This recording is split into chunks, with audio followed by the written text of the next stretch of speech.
Perhaps we need some outside universal threat to make us recognize this common bound. I occasionally think how quickly our differences worldwide would vanish if we were facing an alien threat from outside this world.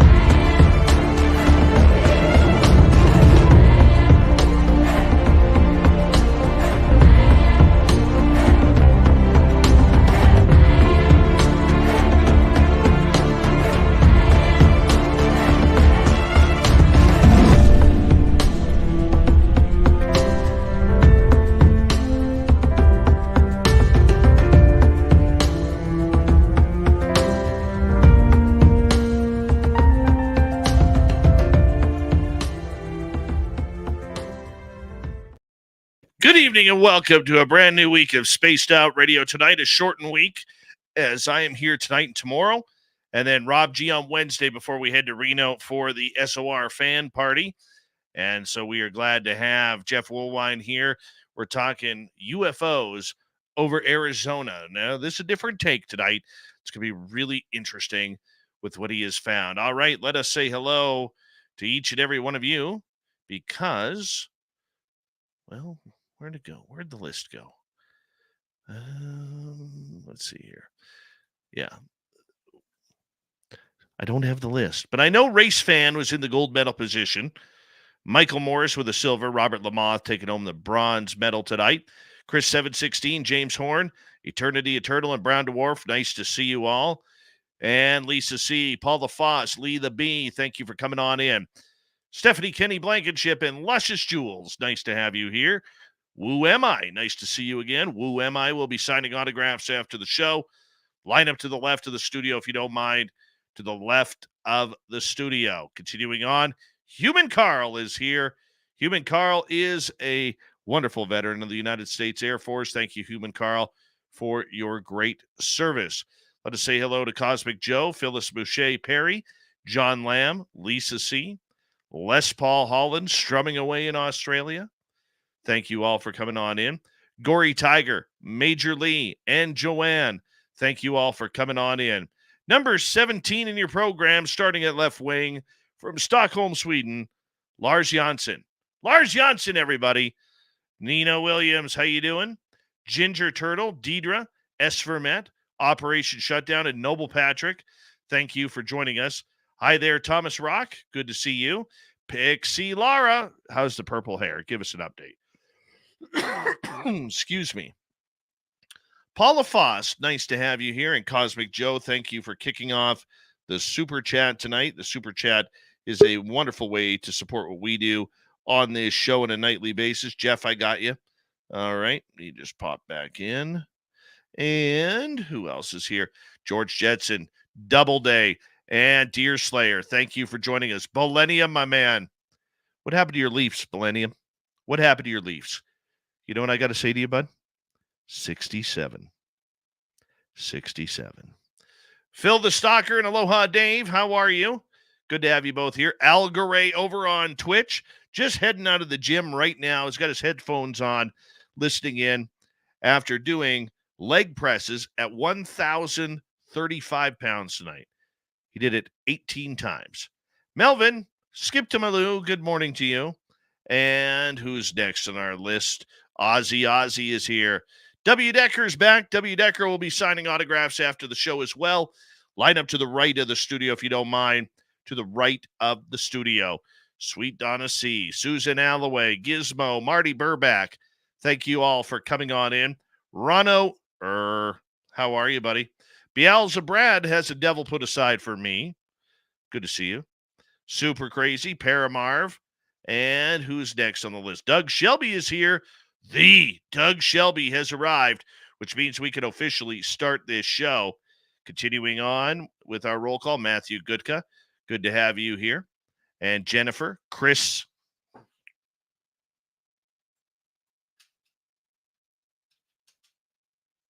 Hello and welcome to the radio and podcast side of Spaced Out Radio tonight. My name is Dave Scott.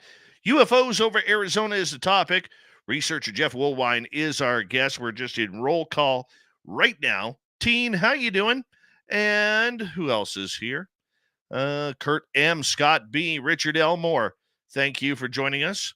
And Christine Lynn, good to have you here. Hi, CS, Sandra Kincaid. And who's next on our list? Rain, nice to see you. Good evening, Monica. Been a while. Glad you're here. And we are caught up. Totally caught up. There's Bill WD-40 lubing us up for tonight's show because you always want to go into a show nice and smooth. You don't want that rigidness. You want to go in smooth. And that's what Bill does for us right there. All right. Oh, he was in hospital. Oh, my goodness. Well, I hope you're doing better, Bill. Hope you're doing better. And Tets, how are you? Thanks for joining us. Remember, the super chat is open. Thank you, Joe, for kicking things off. Horns up. Let's rock, everybody.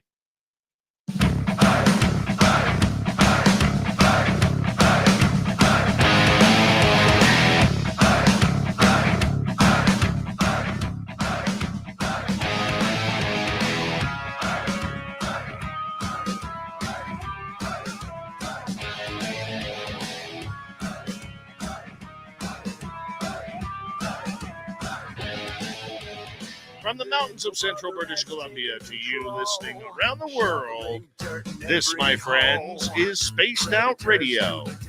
I am your host, Dave Scott, sitting in the captain's chair of SOR headquarters. We welcome you to tonight's show on our terrestrial affiliates around North America, digitally on Odyssey Radio, TalkStream Live, and KPNL. All of our archives are free. Join us at youtube.com/Spaced Out Radio. Do old Davey the favor, hit that subscribe button. You can follow us on X at Spaced Out Radio, Instagram at Spaced Out Radio Show, and on Patreon in the Space Travelers Club. Our website, spacedoutradio.com. We have a plethora of features for you. Rock out to Bumblefoot, read the news wire, check out our swag as well. Tonight's show is brought to you by Chive Charities. Help make the world 10% happier by visiting Chive Charities today. You can find them on our website. We got a great show planned out for you tonight. Jeff Woolwine is here to talk about the strangeness of UFOs over Arizona.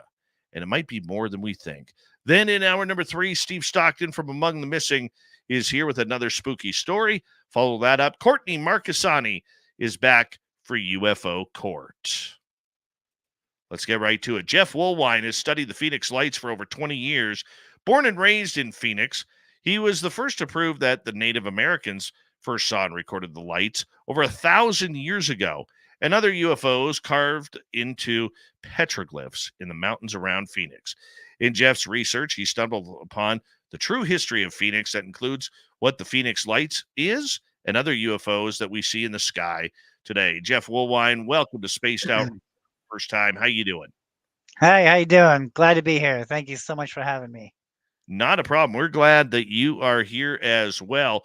I always like to kind of kick things off by asking people how you got into this mess of UFOs because it's such an interesting topic. Was it the Phoenix Lights or were you more involved with it before that? Oh my goodness. I can remember I was born in Phoenix, Arizona. So I remember, playing catch football with my dad out in the front yard when I was like in the 5th grade. And there would be these orbs in the sky or these lights in the sky. And I'd go to school the next day and I was telling my friend about it, who happened to be a Native American boy.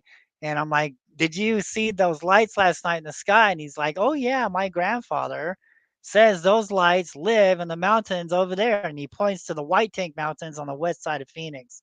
And so, yeah, it's because I was seeing these things so much that I wanted to find out exactly what was going on, just for my own self, So I love archaeology, I love history, and I went at this Phoenix Lights phenomenon with a different mindset, and I got some incredible answers to my questions that I would have never have found if I didn't go hunting. And I believe that I have uncovered some stuff by accident investigating the Phoenix Lights. At what point did you decide that you wanted to be a UFO researcher looking into where this all was going, what this story was all about? Holy cow! Like I said before, I've been seeing them in the sky. So not only for my own curiosity, but it just seemed like I was living in the hot spot. I was living right there in Phoenix, and so yeah, I was studying the Phoenix Lights. I was studying history and archaeology at least 10 years before I started, actually diving into the Phoenix Lights and UFOs. Um, and I saw a news report where the lights were back in 2004, the summer of 2004. And, following the reports, watching the reports over the years, I learned that the lights were mostly hanging out on the east side of Phoenix, where Mesa is, and on the east side of a mountain called South Mountain. And so I just went on a hunch. I saw the news report. I knew the lights were back, so I went on a hunch. I moved out there. I went to go hunt these things down, and boy, it didn't take long, and they showed me exactly where to go. Wow, okay. So at this point, did you know what they were? Did you think they were aliens? Do you think they were something else? Or were you just in awe of what you were seeing in the sky? So that's a great question. I love that question. So I was going down the same road, right? So don't get me wrong. Uh, Aliens, technology, spaceships, that's great. I have an open mind to that. I'm open to that. As a matter of fact, I have seen some things in the sky that could resemble a craft. I've seen a black triangle in the sky. It flew over South Mountain. Was that a spaceship? Could be. But the evidence that I was collecting over the years was taking me down another road, saying, wait a minute, this is something completely different. This was in 2005 when I started really studying this stuff. In 2004, I'm filming lights. I must have at least 150 sightings of the Phoenix Lights on the east side of South Mountain, and of course, I made the news. And this was before Ancient Aliens. This was before UFO Hunter Show. This was before Skinwalker Ranch. This is in 2005, and so I'm up on South Mountain. Um, and I'm learning about the rock art. I'm learning about the petroglyphs.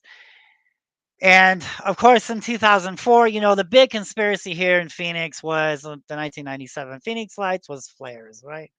Everyone was seeing flares. Well, after doing about 5 news reports in Phoenix, and they actually got the Davis-Monthan Air Force Base involved with my sightings because everybody else was seeing these things too. So they got the Air Force involved about 150 miles away from Phoenix, Arizona, in Tucson, Arizona. And they're trying to say that we were seeing flares. Well, that was a bunch of malarkey. And so studying excuse me, studying the UFOs, it just seemed like, mountains, right? Mountains was the key. So I was like, you know what? This is 2005 January. I'm moving to South Mountain, and I moved to South Mountain on the east side, and not only to hike the mountain, to find shot. I lived there for about 3 years, and I saw some incredible stuff. And while I was filming these things, I was going up there on the mountain, understanding the rock art, understanding the petroglyphs, taking photographs. Because that first time, man, I see something come out of the sky and it goes down there on South Mountain, right? I filmed it. I saw it. I know it was there. So the next day I go out there looking for some kind of evidence. I'm looking for a crop circle. I'm looking for some kind of burnt mark. I'm looking for some kind of evidence that a spaceship landed out there, right? Because I saw it, I filmed it. I'm in the exact same spot where that thing went down yesterday. What do I see? I see a petroglyph carved on a boulder of a stick figure man looking up at the exact same thing that I filmed the day before. So that intrigued me. So during my research in 2004, I remember, I don't believe that anything is like by chance. I believe everything happens for a reason. Do I believe in coincidences? Not really. I believe everything happens for a reason. Well, everything just kind of fell into place. And what I mean by that is, I'm watching TV, and then all of a sudden, this show comes up on the public access channel on Channel 8, and it's a Native American gentleman from the Pueblo Indian Art Museum, an Indian museum in Phoenix, Arizona. And he's up there on South Mountain, right? This is 2004 when I'm watching this program. And he's talking about the petroglyphs up there on the mountain. And the people who were with him was asking questions. And they're like, well, this stick figure, man, looks like there's something above his head there. And he quickly turns around and says, yes, that is the part of our interpretations here, is that our ancestors saw and recorded things and carved them on the rocks in the sky. Wait a minute, what? Okay, wait a minute. So this is 2004, right? The 1997 Phoenix Lights happened in 1997, but no one's looking into the Native American idea about this. No one's looking into any of the history of Phoenix, to try to get some possible answers. They would rather go on stuff, that no one has really looked into before. So that's what I decided to do in 2005. I moved to the mountain to try to get a better understanding, a better look. And lo and behold, I see that rock art out there, and so that makes me think, wait a minute, let me call this guy up from the Indian Museum there. And I told him, I was interested in the rock art, told him I saw him on TV, but I didn't tell him exactly what I was doing yet because I didn't know how he was gonna, take it. I didn't want to scare him away. But I just told him, look, saw you on Channel 8. I'm interested in the rock art. Can you take me up on South Mountain and teach me the rock art? Well, we met out there. We spent a few hours out there, and I tell you what, he's talking about these spiral doorways, and he's talking about spirits of the earth and the sky, and he's talking about a lot of stuff that at the time didn't make sense, right? Because we're still looking at, we're looking for crafts, we're looking for spaceships, And so when he's telling me about these spirals, and these spirals represents their symbols for doorways, right? So South Mountain has about 60% of the rock art up there are spiral doorways, and it's more oriented towards the east. Matter of fact, the east side of South Mountain is more older than the west side, and there's more petroglyphs on the east side of South Mountain, and they're mostly spirals representing doorways. And he's telling me that the doorways, the spirals, the way to interpret these spirals is if the spiral is going clockwise, it's a doorway in. If a spiral is going counterclockwise, it's a doorway out. He says, now, when the spiral ends, it's probably going to end on this crack. And he points to a crack, this huge crack on the stone. He's saying that is the emergence point. That is the opening to the underworld for the spirits. And it's either that crack there, or if it points down, that means it's the ground. He says when the spiral points up, he says there's a vortex in the sky. There's a doorway in the sky. I said, what? A doorway? A vortex? Oh my goodness, you're kidding. Holy cow. That would explain the Phoenix lights, because we're watching these lights and they're just silently coming in, right? Not making any noise, not casting any shadows, not zooming all over the place, just quietly, silently coming in through that doorway, right? He's talking about this whole bunch of crazy things that, like I said, at the time was just, okay, this is great, this is cool. But over the years watching these things, I soon learned that this isn't spaceships that we're dealing with here. This isn't 2005. These things, they knew that I was there. Matter of fact, in 2004, like I said before, I followed these things to the mountain. I went out there on a purpose, on a hunt, on a quest to hunt down these lights. I think they knew I was coming and they wanted me to come, and I was there and I watched them. And then they went to South Mountain, so I moved to South Mountain, and I'm covering all this stuff. Let me ask you a question here. Why do you think they're not UFOs from Well, space? technically they are. I mean, they're unidentified flying objects, right? But once you see something come out of South Mountain and it's a huge serpent, okay, and the damn thing's alive, it's up there moving around, and it's clearly intelligent, it's clearly alive, and it's kind of following you over to where you're filming it at, and it's right there in the sky, and it's morphing, it's changing shape. After a while of seeing stuff like that, you kind of come to the conclusion that that's not really a spaceship, dude. That thing's alive, right? And I was the first one to talk about this, to actually prove this, in Phoenix and probably United States. We had a lot of theories, or we think the Native Americans are talking about, the rock art, but no one has actually proven it, And sitting there for so many years, I'd see these things come from that mountain or go down into the mountain. I'd go out there and I'd see the exact same shape carved on the rock over 1,000 years ago. It really makes me wonder, so, but there's so much history that we can go into if you like. Your interest in this has been, full of passion and full of research, trying to figure out what is actually going on. A lot of people, such as myself, don't really carry a camera. Yes, we have cameras on our phones and everything, but we're not really researchers. We're enthusiasts who are hoping to have some sort of sighting. At what point did you decide that you wanted to start bringing your camera out and start filming all of this? Holy cow. Ever since I was like, I was seeing them, but I didn't have a camera. I was seeing it, but I didn't have a camera. And I'm like, okay, that's it. I got me a good video camera and I got me a fanny pack, and I put that camera in the fanny pack, and I walked everywhere I went. There was a camera on me. So because you never knew, at the time when these things were going to show up, so you always wanted to be ready. So I always, carried a video camera with me, and it's best to use video cameras when you're filming these things. Not cell phones. Because the cell phones you can't really get the distance or zoom in that well. I mean, some of these cell phones are pretty good lately, but it's always best, in my opinion, to use a good quality video camera and film the things that way.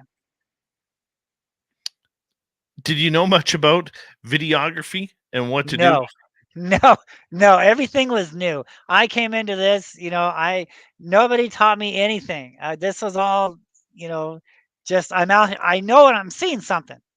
I want to know what it is. Get a camera. Let's go on a hunt. Let's do some serious research here. Hiking South Mountain, understanding the petroglyphs. I had a Native American, who worked at the museum in Phoenix, explain to me about the petroglyphs.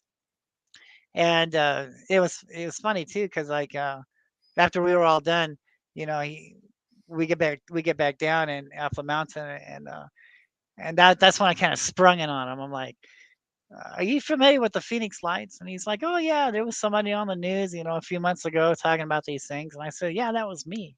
He goes, "That was you?" And I said, "Yeah." I said, "I have this theory that I'm working on, that this rock art out here in the Valley of the Sun has something to do with the things that we're seeing in the skies today."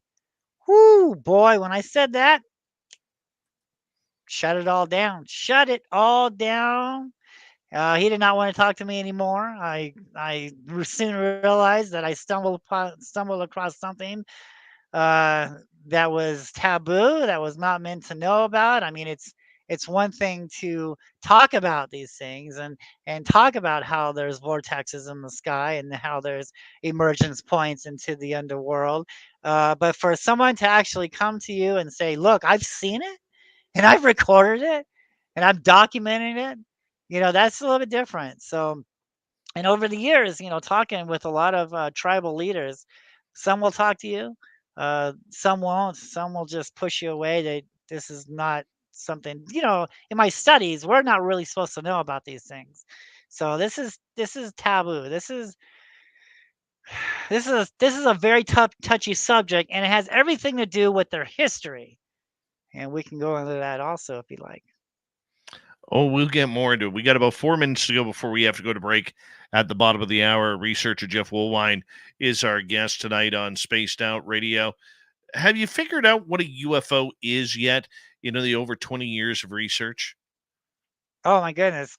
Yeah.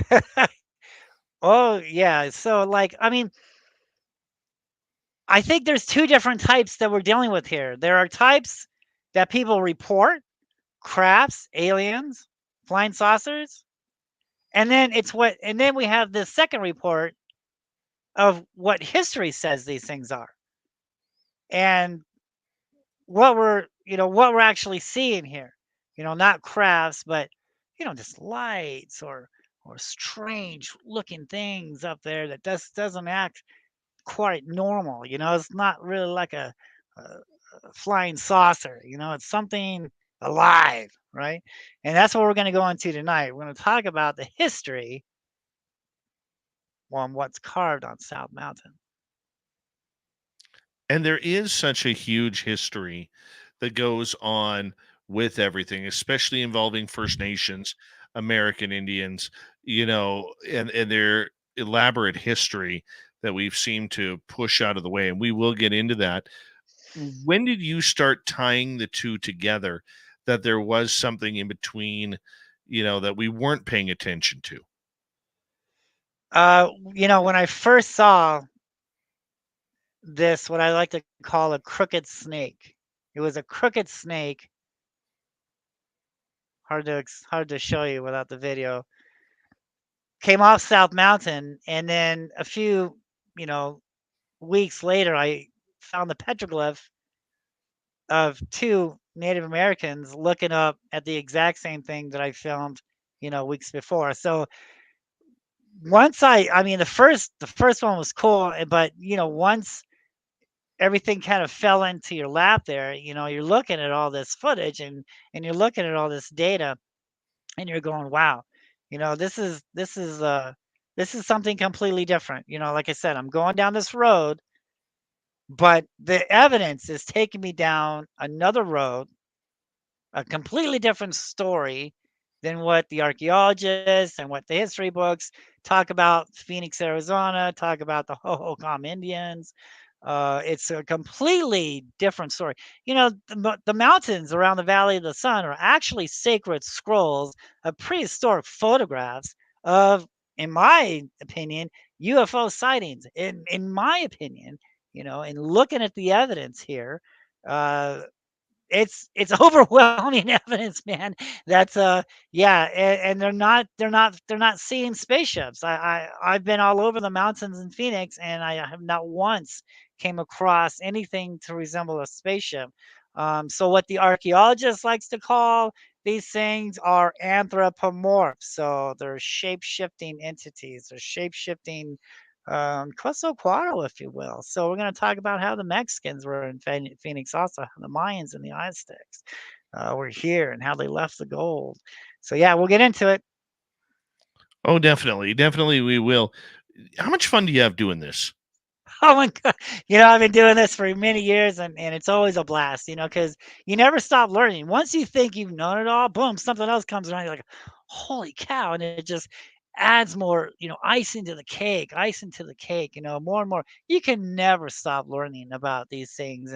But, once you get started, I tell you what, and you see it and you understand, the way you look at things now, just the whole way Earth and history is, uh, it makes you, think a little twice about what we were led to believe, but what archaeologists' evidence is telling us about UFOs and UAPs. And That's right. Jeff Woolwine is our guest tonight on Spaced Out Radio. And when we return, we're going to talk about his look into the Phoenix Lights and how it ties to Native American history. We will be right back on the Mighty SOR. Stay tuned. My name is Dave Scott, your host with the most tinfoil, and you are enjoying Spaced Out Radio tonight.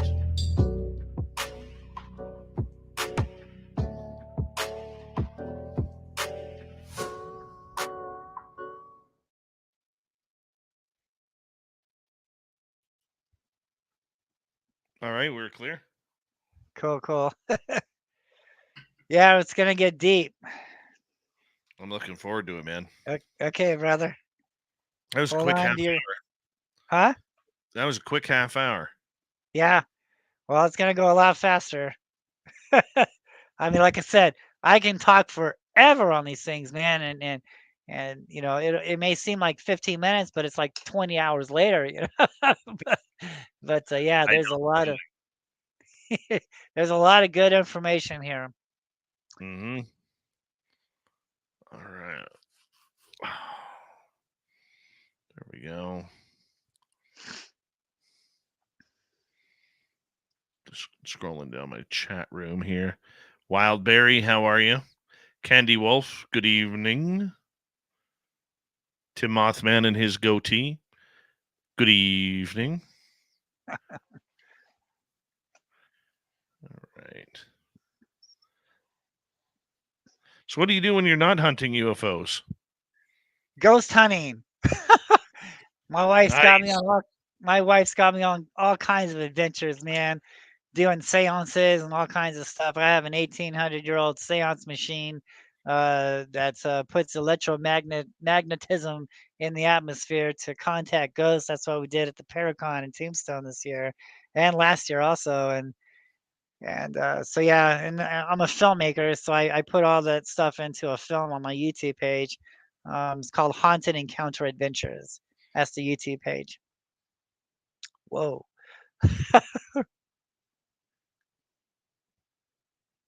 Where'd you go? Oh, there we go. There you go. Kicked myself out there accidentally. Okay. Yeah. Right on, man. Right on. Yeah.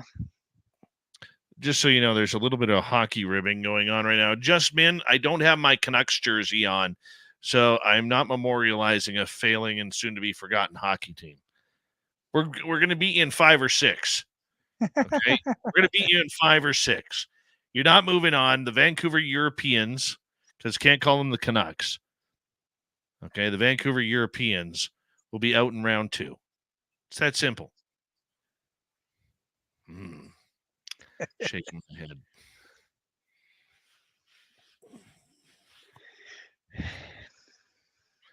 This is going to go on for about another 10, 12 days.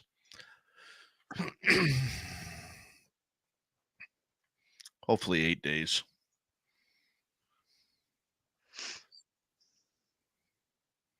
Dieter says, this topic is awesome. You're a great speaker, Jeff. Thank you. Thank you. Hi, Jessica S. T-Bone, my man, you heard me. You heard me. Right here, T-Bone. Right there. Take a look, buddy. Take a look right there.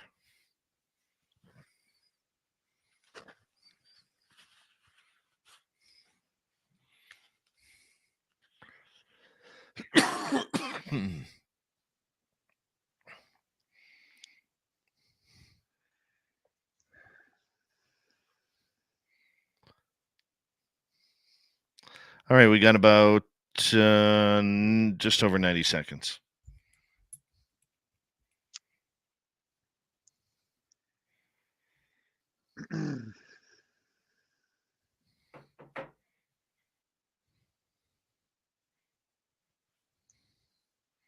Guardian Jackpot, welcome. How you doing?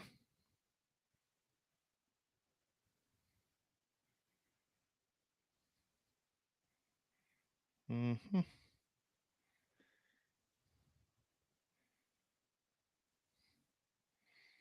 All right, we got about just over a minute here. Bill WD-40 still lubing for tonight, which is nice. Thank you, Debaruni.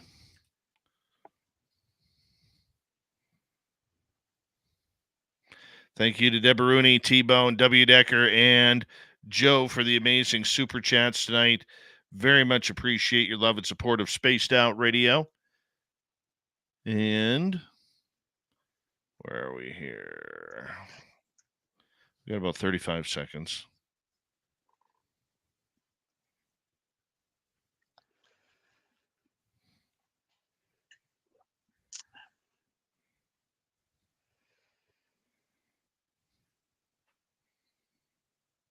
Don't forget you can shop at our Spaced Out Radio store.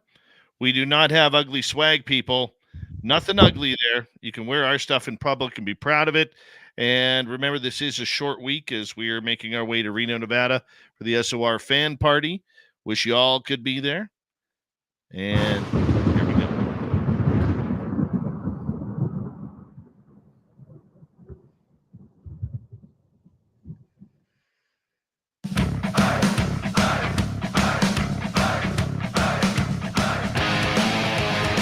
Welcome back to the second half hour, Spaced Out Radio tonight. My name is Dave Scott. Always appreciate earning your listening ears wherever you are on this beautiful planet we call Earth. Reminder to all of you that if you missed portions of this show or others, you can always check out our free archives by going to youtube.com/Spaced Out Radio. Do old Davey the favor, hit that subscribe button. Our website, spacedoutradio.com. We have a plethora of features for you. Rock out to Bumblefoot, read the news wire, check out our swag as well. Follow us on X at Spaced Out Radio, Instagram at Spaced Out Radio Show, and on Patreon in the Space Travelers Club. We continue on with Jeff Woolwine. He is a researcher out of Arizona, looking into the Phoenix Lights and the high strangeness around it. Jeff, welcome back to the show, my man. Thank you. Thank you for having me. All right, let's get into it. 1997, March 13th. What happened? Well, so there was apparently 2 sightings. So one we can't verify, unfortunately, of a supposed V-shaped craft going over the city of Phoenix, a mile wide long, reportedly going only 8 miles an hour. All right. And then we've got what we can prove. So I'm an investigator. I have to go with facts. Hearsay is good, but we have to go with what we can prove, the evidence. So the evidence is 4 videos of lights on the west side of South Mountain. That's what we have here. We have reports and we have books and we have people doing documentaries of an alleged craft going over the city of Phoenix. But unfortunately, there's no evidence of this. It's been over 20 years now, and it's not one single video of anything flying over the city of Phoenix. I want to make that perfectly clear here, people. How can there's just no evidence of this. It's nice. It's great. I wish we had video, but we don't. We got lights on the west side of South Mountain, or excuse me, the west side of South Mountain. So, and why do we have that? Why do we have that video? At least, one video from one person is because I was following this guy named Tom King. He was a regular sky watcher out here in Phoenix, and he was filming a lot of lights. And this is the reason why, when the lights appeared in 2004, I wanted to go east because Tom King was filming lights out there in east. So I knew that the east side was a hot spot for the Phoenix lights. But yet the 1997 Phoenix lights happened on the west side, and lo and behold, who was there but Tom King? Tom King was one of the 4 people that filmed these lights. So, and again, thousands of people saw this, but only 4 videos. So again, we have to go with what we can prove, what's credible. And why? Why do we have that video? Well, it's because Tom King was filming lights prior to March 13th, 1997. He was filming them weeks and days before that. So he was ready. So my point is, if anything was going to fly over the city of Phoenix, Tom King would have been there on his roof, man. He would have got that evidence. But all we got, and what everybody else got was lights on the far west of South Mountain. Are they flying? No. They're coming in silently. They're making this arc. All right. Basically, they're connecting from South Mountain to the Indian reservation mountain called the Australia. And Australia means Star Mountain. Isn't that interesting? So basically, they linked themselves. They did this arc in this huge valley between Australia and South Mountain. And that was it. And lo and behold, in my book, I show on how the exact same type of ark was carved over 1,000 years ago by the Hohokam Indians. So this isn't anything new. I mean, the Phoenix 1997, that's nothing. Okay, that's just what made the news. This stuff has been going on for thousands of years here in the Valley of the Sun, here on South Mountain. It's nothing new. This phenomenon is nothing new in the world's history. These things have always been with us. Okay, if they've always been with us, actually, I'm going to get into that a little bit later. Are you skeptical that the Phoenix Lights was a boomerang? Well, there's no evidence of that. And the more research I've done, because I've seen the lights personally up close, and I've seen what they look like in the daytime. All right. And there is no evidence of a craft. There is no evidence of a spaceship. In my opinion, in my studies and watching this phenomenon for years, I'm convinced that each light, each being in the sky is a living being, is a living creature, is a living entity.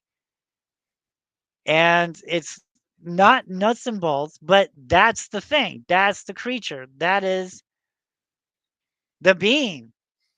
And, much like the firefly lights up. Well, that's how these things were created, especially when they're hanging around energy sources like fault lines such as South Mountain. So we're getting ahead of ourselves. So whenever you would like me to go into the history of everything, let me know. Well, I just want a couple more questions about the Phoenix Lights, because when you say something that's, people are so sensitive to this one, and I think that when you say something that we aren't sure what it was, that there is no proof. I would say that the 4 videos do show a lot of proof, even though you don't really see a craft. Right. Oh yeah, we got evidence. We got the lights out there. Sure, they're in a formation, but I filmed formations on the east side of South Mountain also. I got triangles. I got lightning bolts. I got big arcs.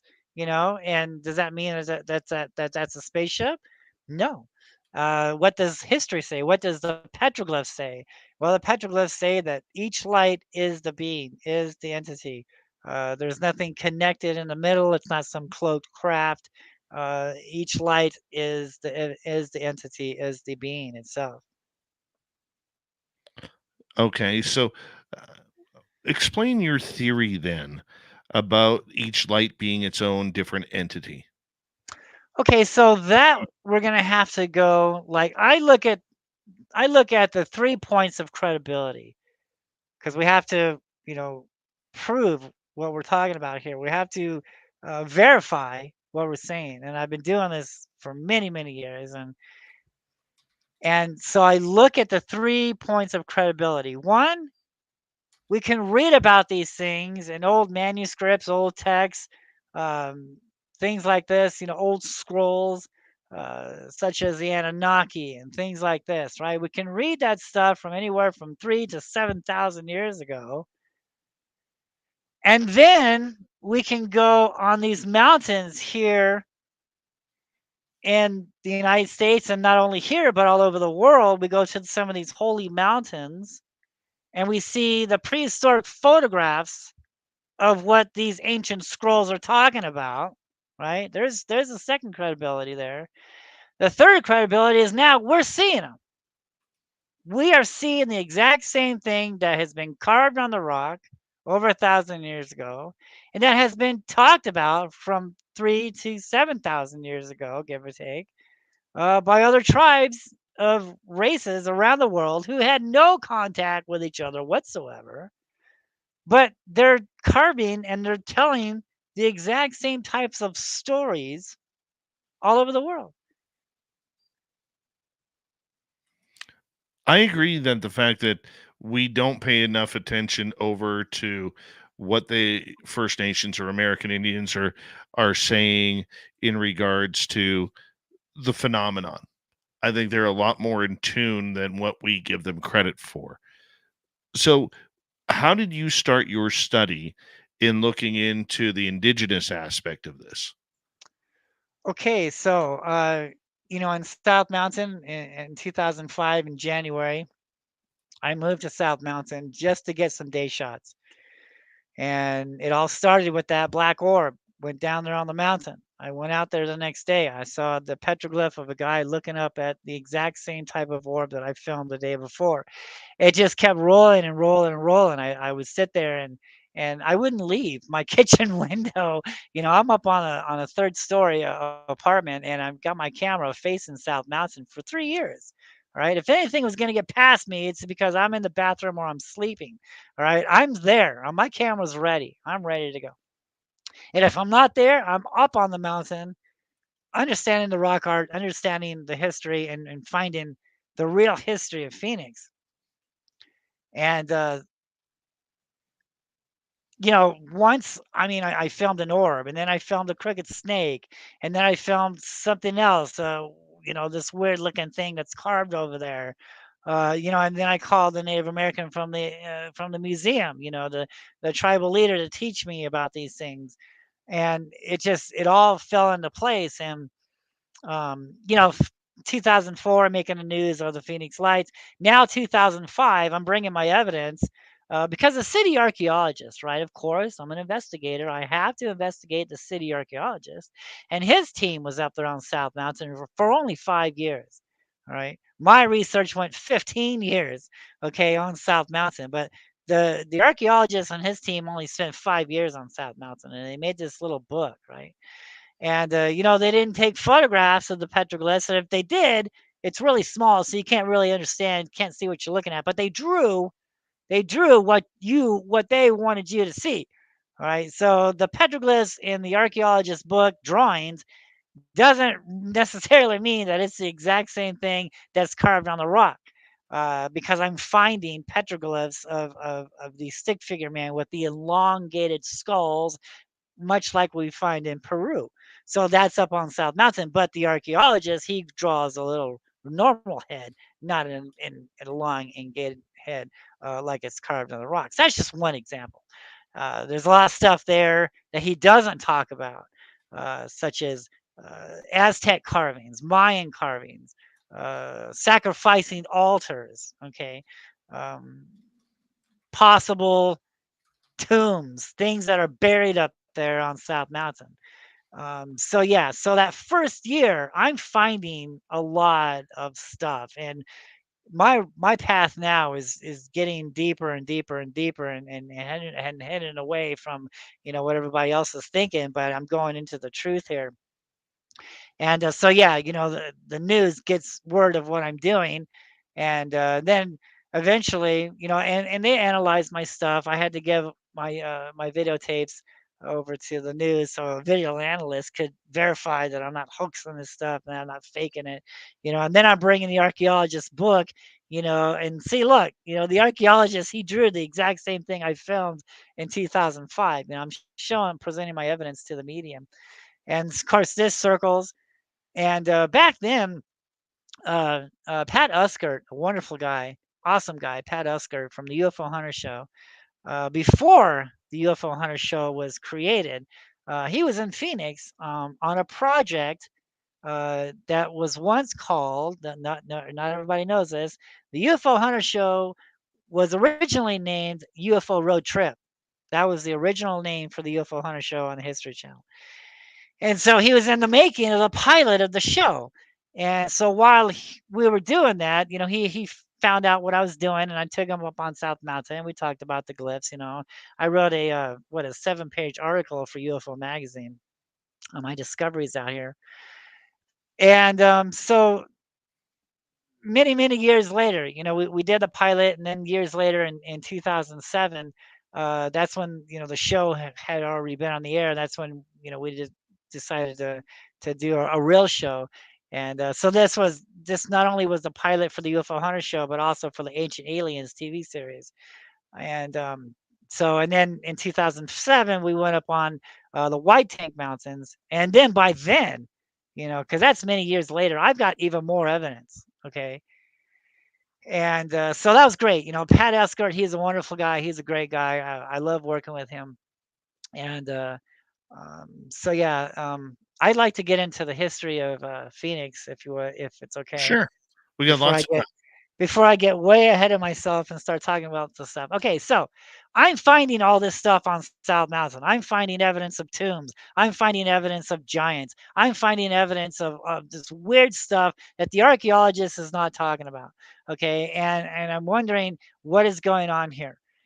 So this is like a whole year. And then now I'm like, okay, let's go to the Phoenix Library. What does the library have to say about Phoenix, about South Mountain? So I went up on the fourth floor. I had to present my ID and I said, give me everything you have on South Mountain.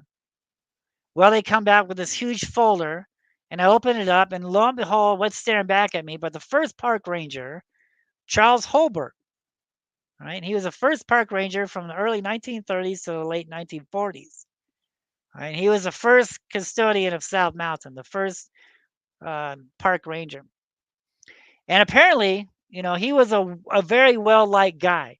And the Native Americans then at that time entrusted Charles and was telling Charles who the Hohokam people were. Let's look at what the Hohokam people are. So the Hohokam was the first Native Americans who first settled in the Valley of the Sun, roughly about anywhere from 1200 to some would even say about 1300 years ago, give or take. And so they were masters of the canal systems. They were the best canal makers here in the world at that time. And so the archaeologist wants us to believe, that they were here for 1,000 years. They never went to war with anybody. They were just a peace-loving people making pots and having a happy family. And then all of a sudden, they, decided to leave this area after 1,000 years and go somewhere else. They migrated because it got too hot. Well, that's what we're led to believe. That's what the storybooks tell us. That's what the archaeologist is telling us.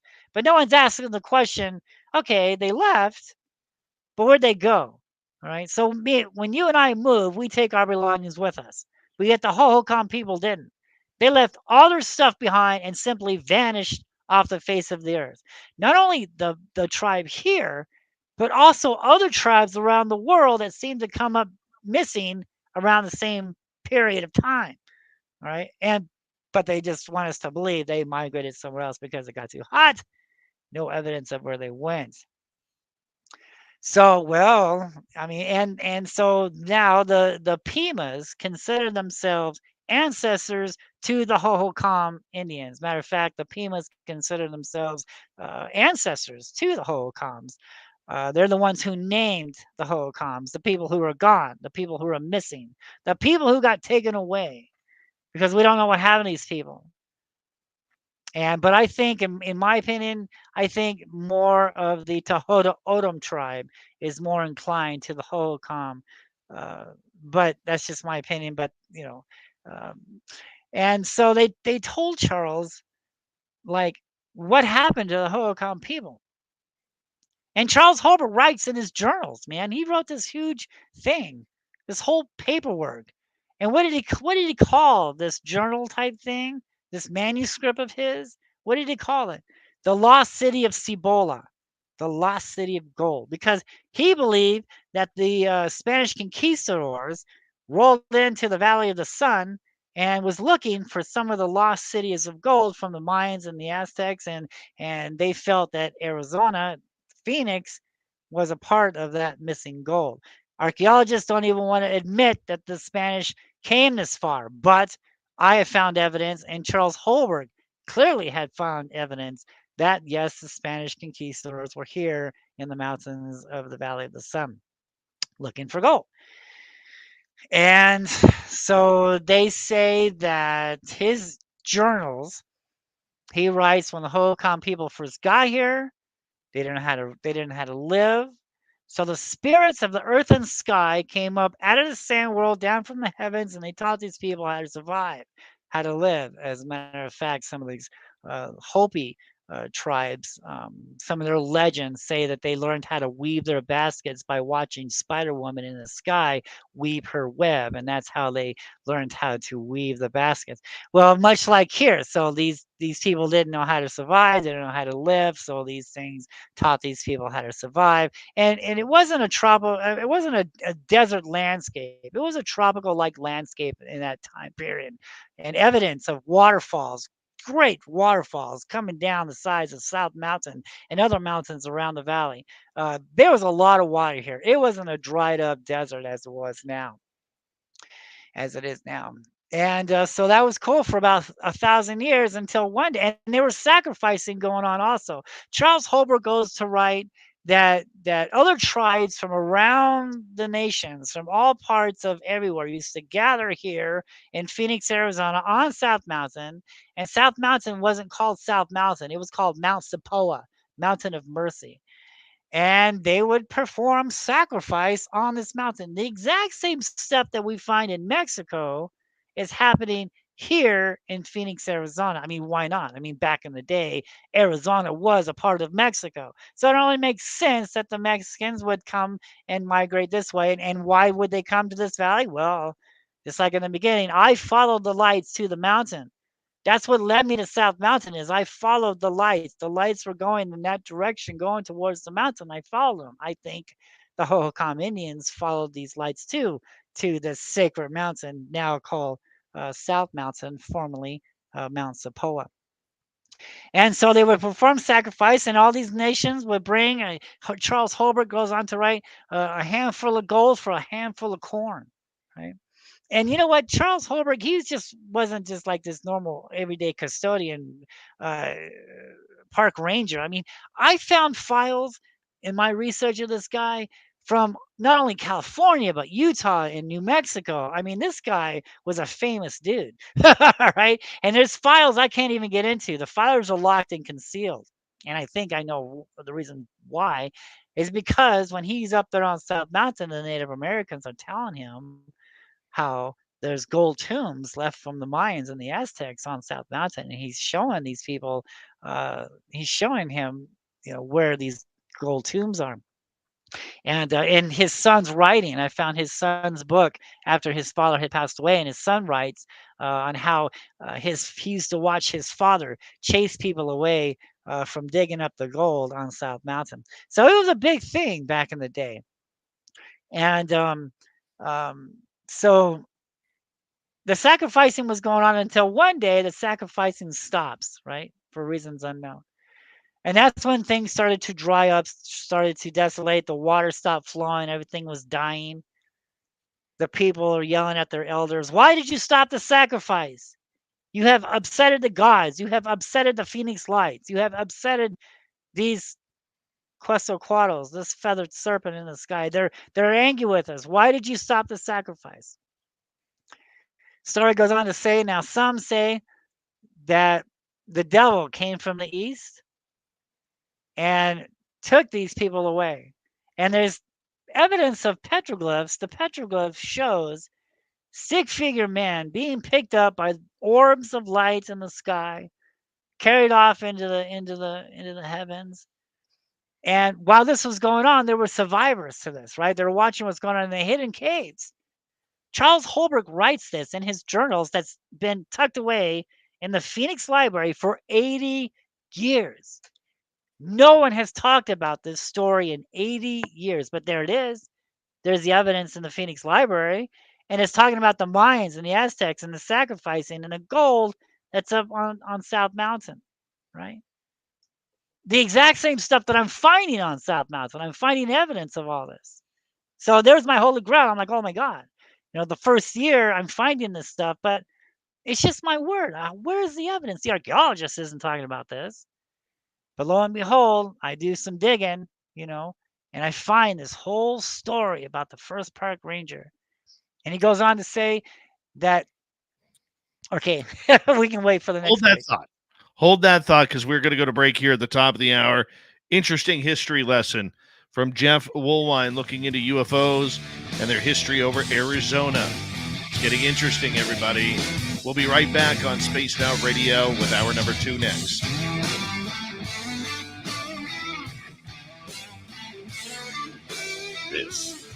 Spaced Out Radio with host Dave Scott.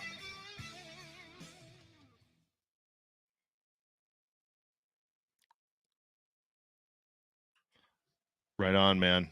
Right on. This is awesome. All right, I'm going to put you back in the green room. We got about 5.5 minutes here. I'm just going to take a quick break. We'll be right back. All right. Okay. Okay. So just store you back here. I'll be right back, everybody. It's going to be a good hour, too. If you have questions, put them in capital letters. I'll get them to Jeff in the next hour. Go Oilers.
All right. We are back. Trucker Andrew, how you doing, buddy? Good to see you again. Great guy, Trucker Andrew. Anybody else joining us?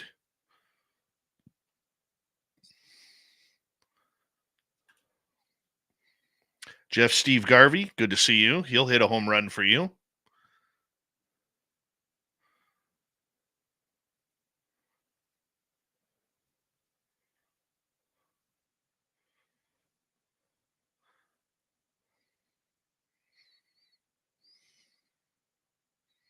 I think we're caught up.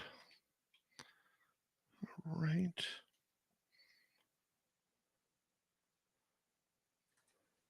There's Jeff. Jeff, 1 second here. We're coming back in 10 seconds. Thank you to Joe W. Decker, T-Bone ×2, and Deborah Rooney for the great super chats.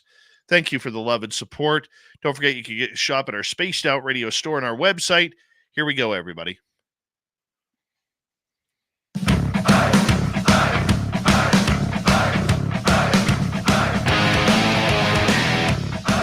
Here comes hour number 2 of Spaced Out Radio tonight. My name is Dave Scott. Thank you so much for joining us. We very much appreciate earning your listening ears. Hello to everyone listening in on our terrestrial affiliates around North America. We really do appreciate your love and support. And the Desert Clam has set the password for tonight in the SOR Space Travelers Club. What do you got for us tonight, Clam? Parablepsis. Parablepsis is your password. Use it wisely, space travelers, as the Clam sets a password each and every night, right here on Spaced Out Radio. Our website, spacedoutradio.com. We have a plethora of features for you. Rock out to Bumblefoot, read the news wire, check out our swag as well. Follow us on X at Spaced Out Radio, Instagram at Spaced Out Radio Show, and on Patreon in the Space Travelers Club.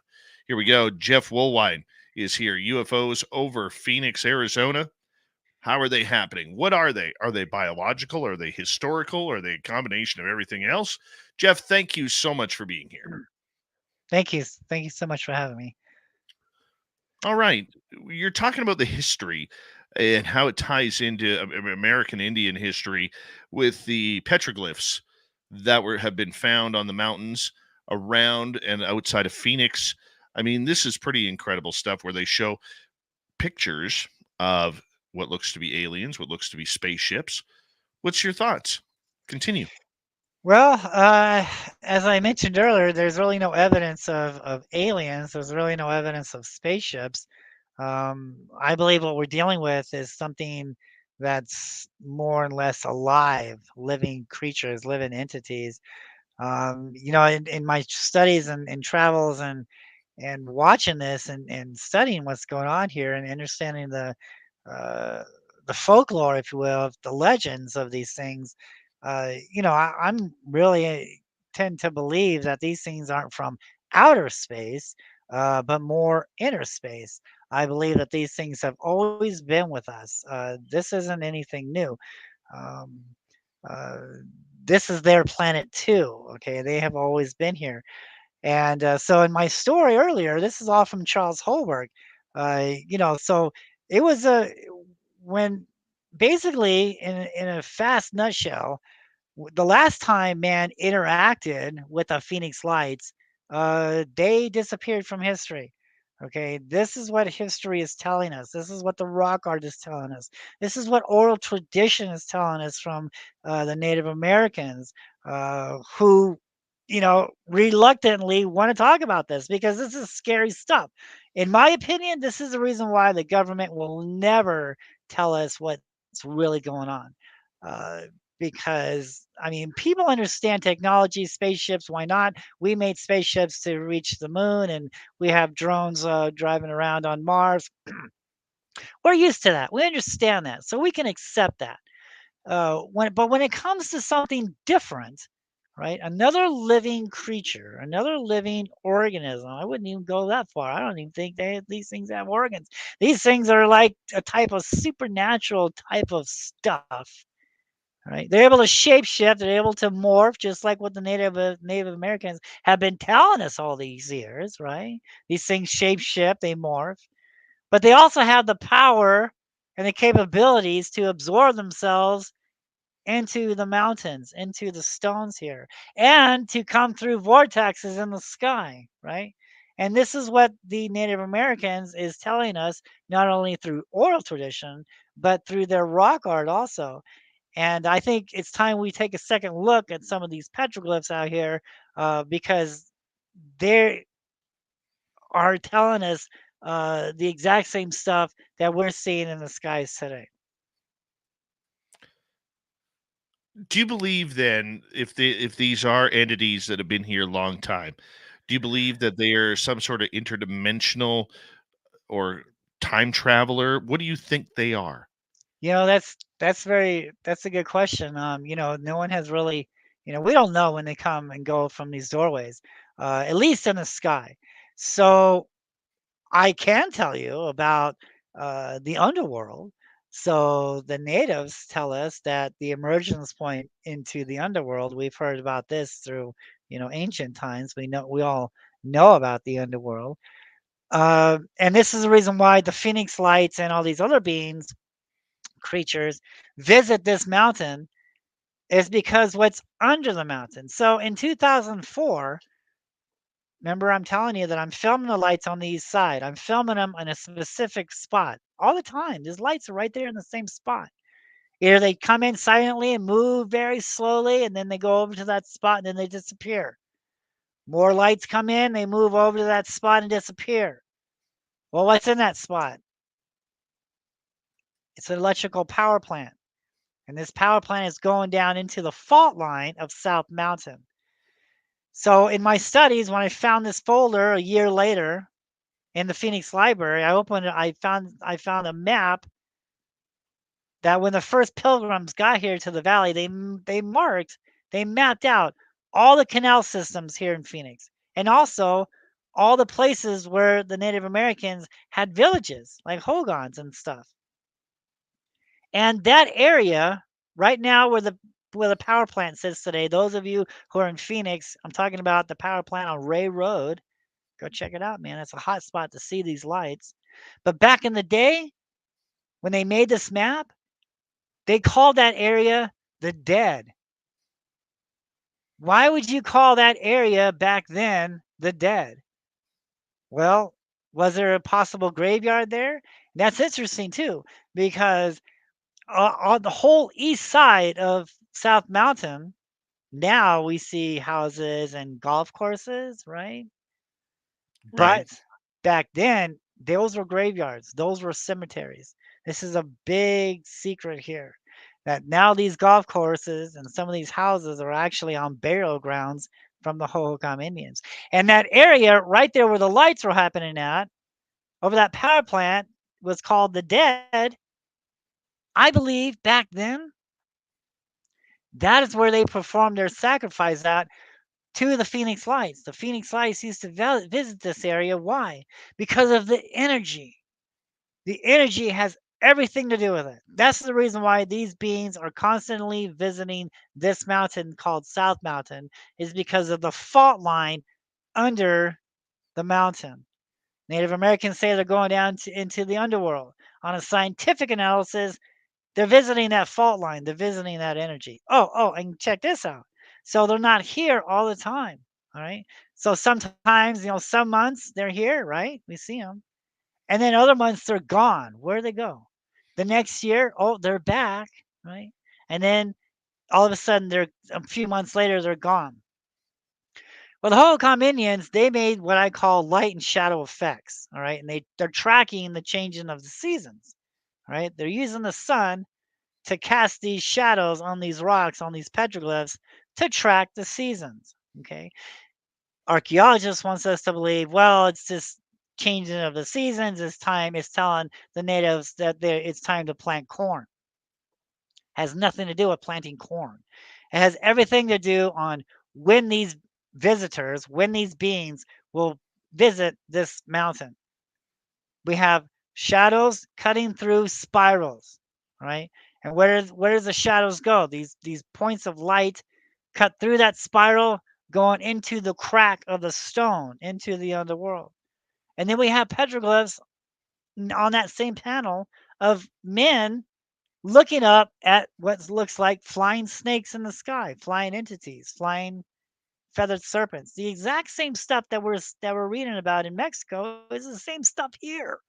All right. And so when it comes to the energy spots, right there, man, that's why that power plant is there today, is because it's bored down into that fault line, right? And it was attracting the lights to that energy source. And it has everything to do with the season. So the first year, right, I'm right there, and the sun was perfect, casting a shadow on my floor from the window. So I tracked each month, just like what the Hohokams did with their light and shadows. And I learned that they came during the equinox and the solstice, and it was a changing of the seasons. When the sun aligned perfectly with these energy fault lines, with ley lines, some people like to call it, when the sun aligns, when the changing of the sun, changing of the season, it attracts these beings to these energy sources. When the seasons change, the sun moves across the sky. It's in a different position now. It's over somewhere else. So these beings are over there now. These creatures are over there absorbing the energy. When the sun comes back over to our side, so are these creatures. So it's basically they're following the energy. It was a pattern. The first year was cool. Second year was wow. Third year was that's it. You know what I'm saying? It repeated itself, and that's how we were able to track these beings in the sky on when it was Were, going to visit South Mountain. were there any differences in sightings during, say, eclipses or meteor showers or solstices?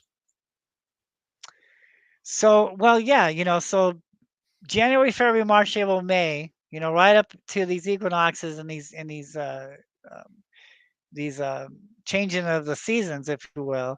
Yeah, the creatures were here. They were there a lot, man. And then the sun would move, and then they'd be in a different position. Now, I have seen good video, of this thing in the sky over Mexico during a eclipse. I personally haven't seen anything like that, but I've seen evidence that it has happened.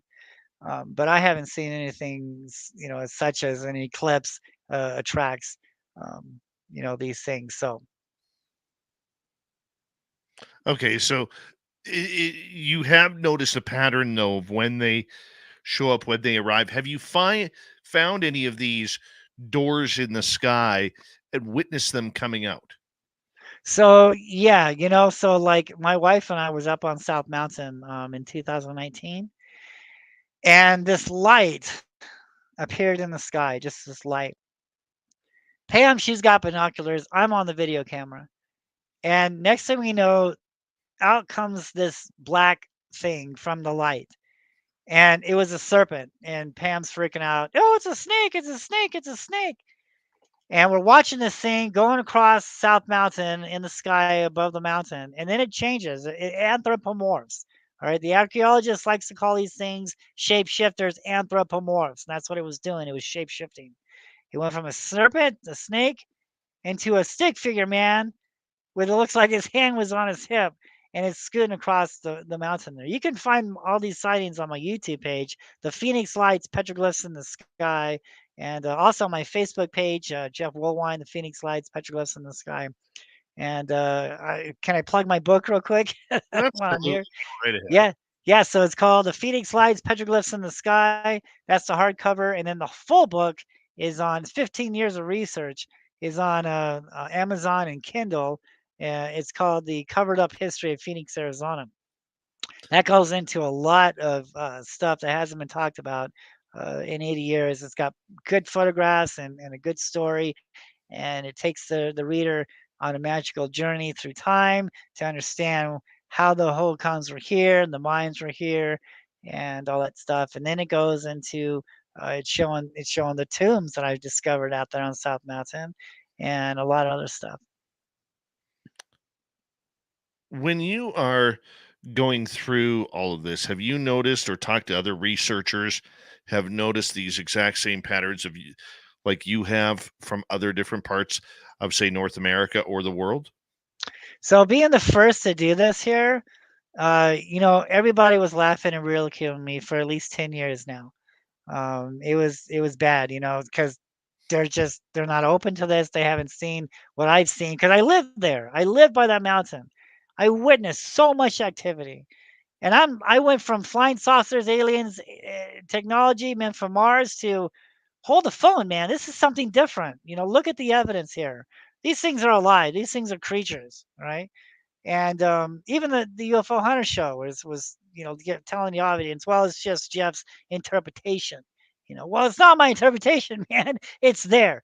I'm not saying anything that hasn't been said before. I'm just bringing this information that has been lost and covered up for 80 years back into the public.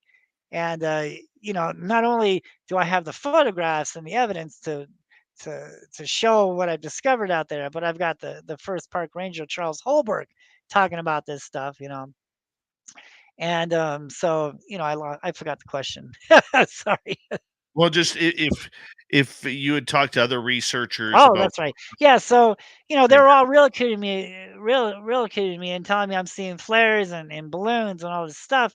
And so that went on for like 10 years. And now, my stuff has been on the internet. I've been talking about this. My story has never changed. The whole time I've discovered this in 2005. And so my stuff's out there on the internet. Now, some of these, if you notice, some of these shows are talking about what I'm talking about. Well, yeah, I'm sorry to say I was the source. I was the original one to prove all of this. The energy source, the energy patterns, the sun pattern. I mean, there's a lot of stuff that me and you have talked about right now. I mean, so I didn't understand back then when I was doing the UFO Hunter show in 2007 that basically I was about 15 years ahead of some of these other researchers. And it was very frustrating, and it took a lot of years for the public to catch up to what I've been saying all these years. And finally, now I'm getting reports all over the country now. People are sending me flying snakes. Pat Usker is emailing me saying, dude, holy cow. Did you see the serpent? It's these jellyfish, people are calling them now. We didn't call them jellyfish back then. We called them tadpoles, or flying serpents, but now they're called jellyfish, and Pat's like, dude, people are actually seeing, and I'm like, that's what I've been trying to tell you all these years. This is what's here, you know. And so now it's finally now catching up. But being the original source to all this information and just the ridicules, and but I never went away. They were hoping that I'd go away, but I knew I was right. I crossed my T's, I dotted my I's. I have all my facts. All right, I have tons of evidence. So I knew that I was correct on this, and I haven't gone away, and I'm not going away, and I'm not making any money off of this. So all the books and stuff, that's not going to me. I'm not making any money off the books. I just did a UFO show in Tombstone, Arizona. The ticket sales went back to Tombstone. So I'm not in it for the money. I'm not in it for the fame. I'm in it to get this information out. And why did I do this? Is because I wanted to know for my own self. I'm seeing them in the sky. I want to know what's going on. I'm not going to take the word of somebody trying to sell me a book or sell me a movie. I'm going to go out there and investigate this on myself, for my own self.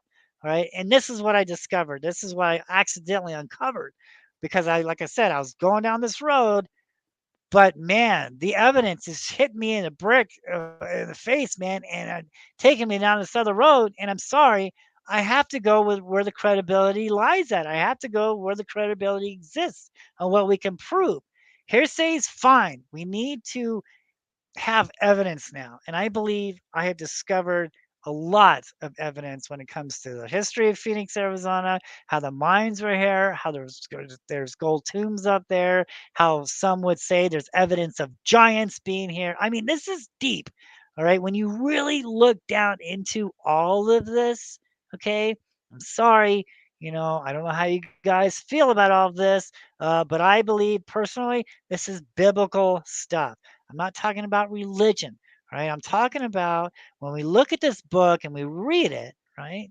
And we look at it as a history book of the world, It tells us what these things are. Okay. And when we read that and then we go up on the mountains and we see the exact same stuff that these biblical scrolls are talking about, and now we're seeing them for our own eyes. That's the 3 points of credibility there, folks. That's the pyramid of credibility, and that's where the evidence is. So we have to look at the history. And that's why I said that when some of these elders that I'm talking to about this is taboo stuff. This is serious stuff, right? This is scary stuff. I call them monsters. I have seen some stuff out there on South Mountain that'll just curl your hair. And it did with me. When they're flying at me, look at my videos. These things are coming off South Mountain, flying over my apartment complex. I've got diamonds. I've got orbs. I got weird snakes in the sky. I got crazy things. I got sparklers flying at me. This is crazy stuff. All right. It's scary stuff. Oh, and guess what? Oh, yeah. There's somebody else watching these things also. Oh, really? Where Oh, can yeah. people find your videos and your photographs of this? You can find it in my books. Just search my name, Jeff Woolwine, on Amazon and Kindle. Just search my name, Jeff Woolwine. There's 3 books out there. It's actually one book. It's one solid book. There's over like 1,200 photographs or 1,200 pages in this book. The publishers only wanted to do the movie part. The rest of the story is all in Kindle form. And so, yeah, you can find the hardcover on Kindle or hardcover on Amazon and eBay and other bookstores. And then the ebooks you can find on Amazon. And you can get a hold of me on Jeff Woolwine, Petroglyphs in the Sky, on my Facebook account. And just search my name on the internet. There's all kinds of stuff. I've been doing this for years. I just did an interview for A&E called "The Proof Is Out There." It should air sometime this year. I can't wait for that to come out. Like I said, I've done UFO Hunter Show. I've done True TV. I've done all these other TV appearances. So yeah, this information is getting out there. It's just very slow. All right, it's very slow, and it's frustrating, because you saw them and you witnessed and you discovered all this stuff. But you're just so far ahead, man. You got to kick back and relax. And I was getting so frustrated. I'm like, look at the evidence here. Look what I'm presenting here. I'm not just making this up. You know, look at it. You know, but it's the society and the public. They have to see it from themselves to understand. And now they finally are.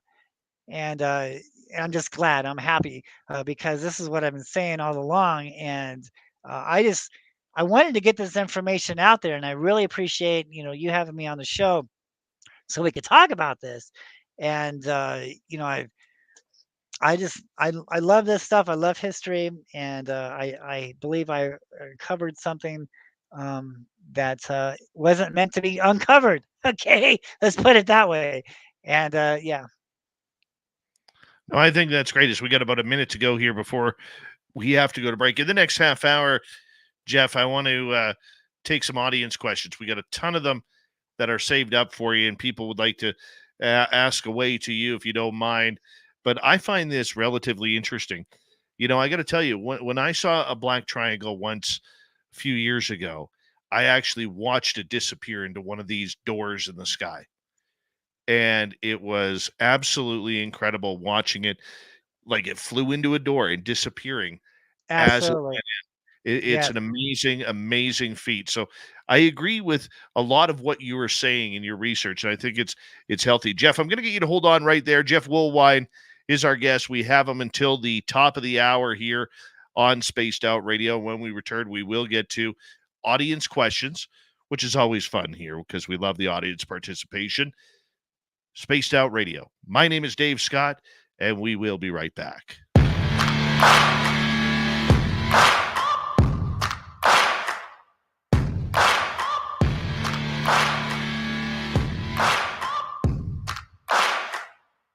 You're listening to Spaced Out Radio with your host, Dave Scott.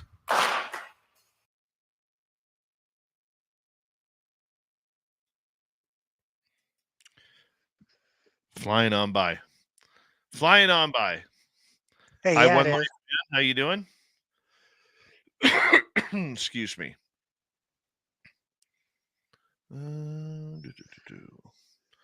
Yeah, we got a ton of questions here for you. Oh, cool. Yeah. Man, there's just so much information and how to squeeze it in, into 2 hours. I only had an hour and a half in Tombstone, and it's just like, how do you cram, 15 years of research, into like 2 hours? There's just so much that we haven't even covered. We haven't talked about the giants. We haven't talked about why isn't anybody going up there looking for the gold today? I mean, there's so much. And if you want to ask that question, that'd be great. But it's just overwhelming stuff there. And, thank you again for having me. Oh, absolutely, man. Absolutely. Let's see here.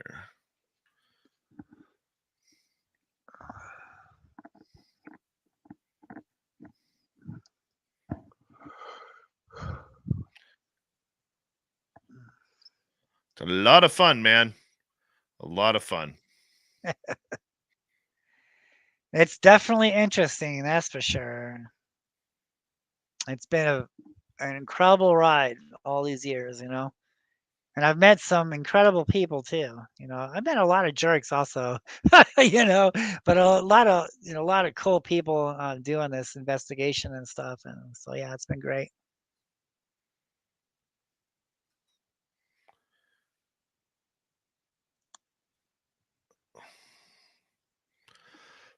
Excuse me.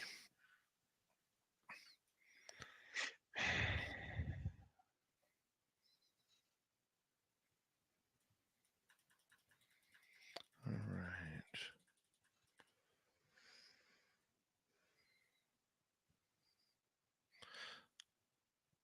So is Phoenix still home for you? I live in Tucson now, but I don't Oh. tell anybody that. Me either. Yeah. Right.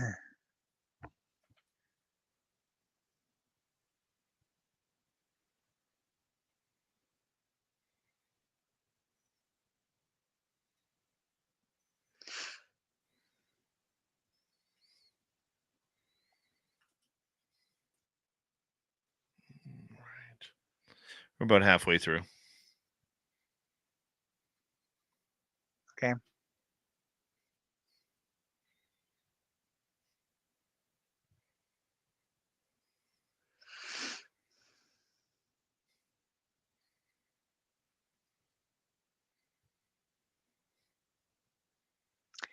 So is the commercial going on YouTube also right now?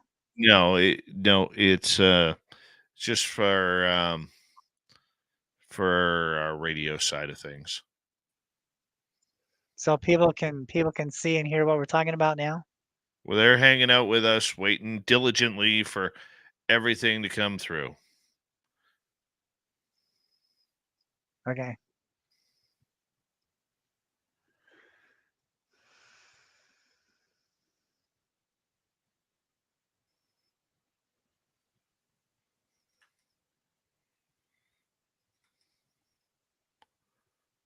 All right. We've got about just over 90 seconds.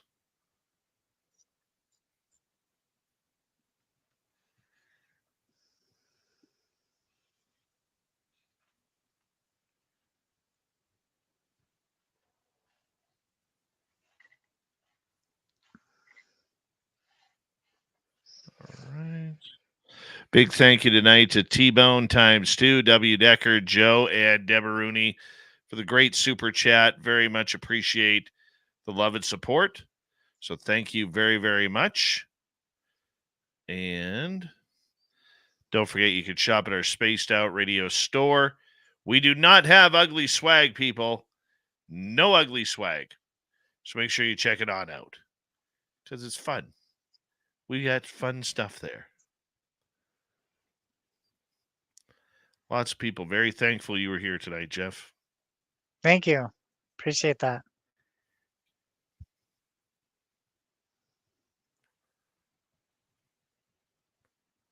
Let's see here. Got about 30 seconds. Philip Baccanuts, how you doing?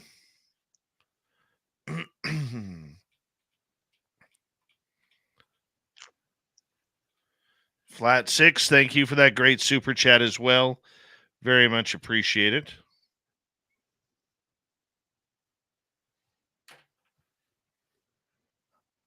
Five seconds.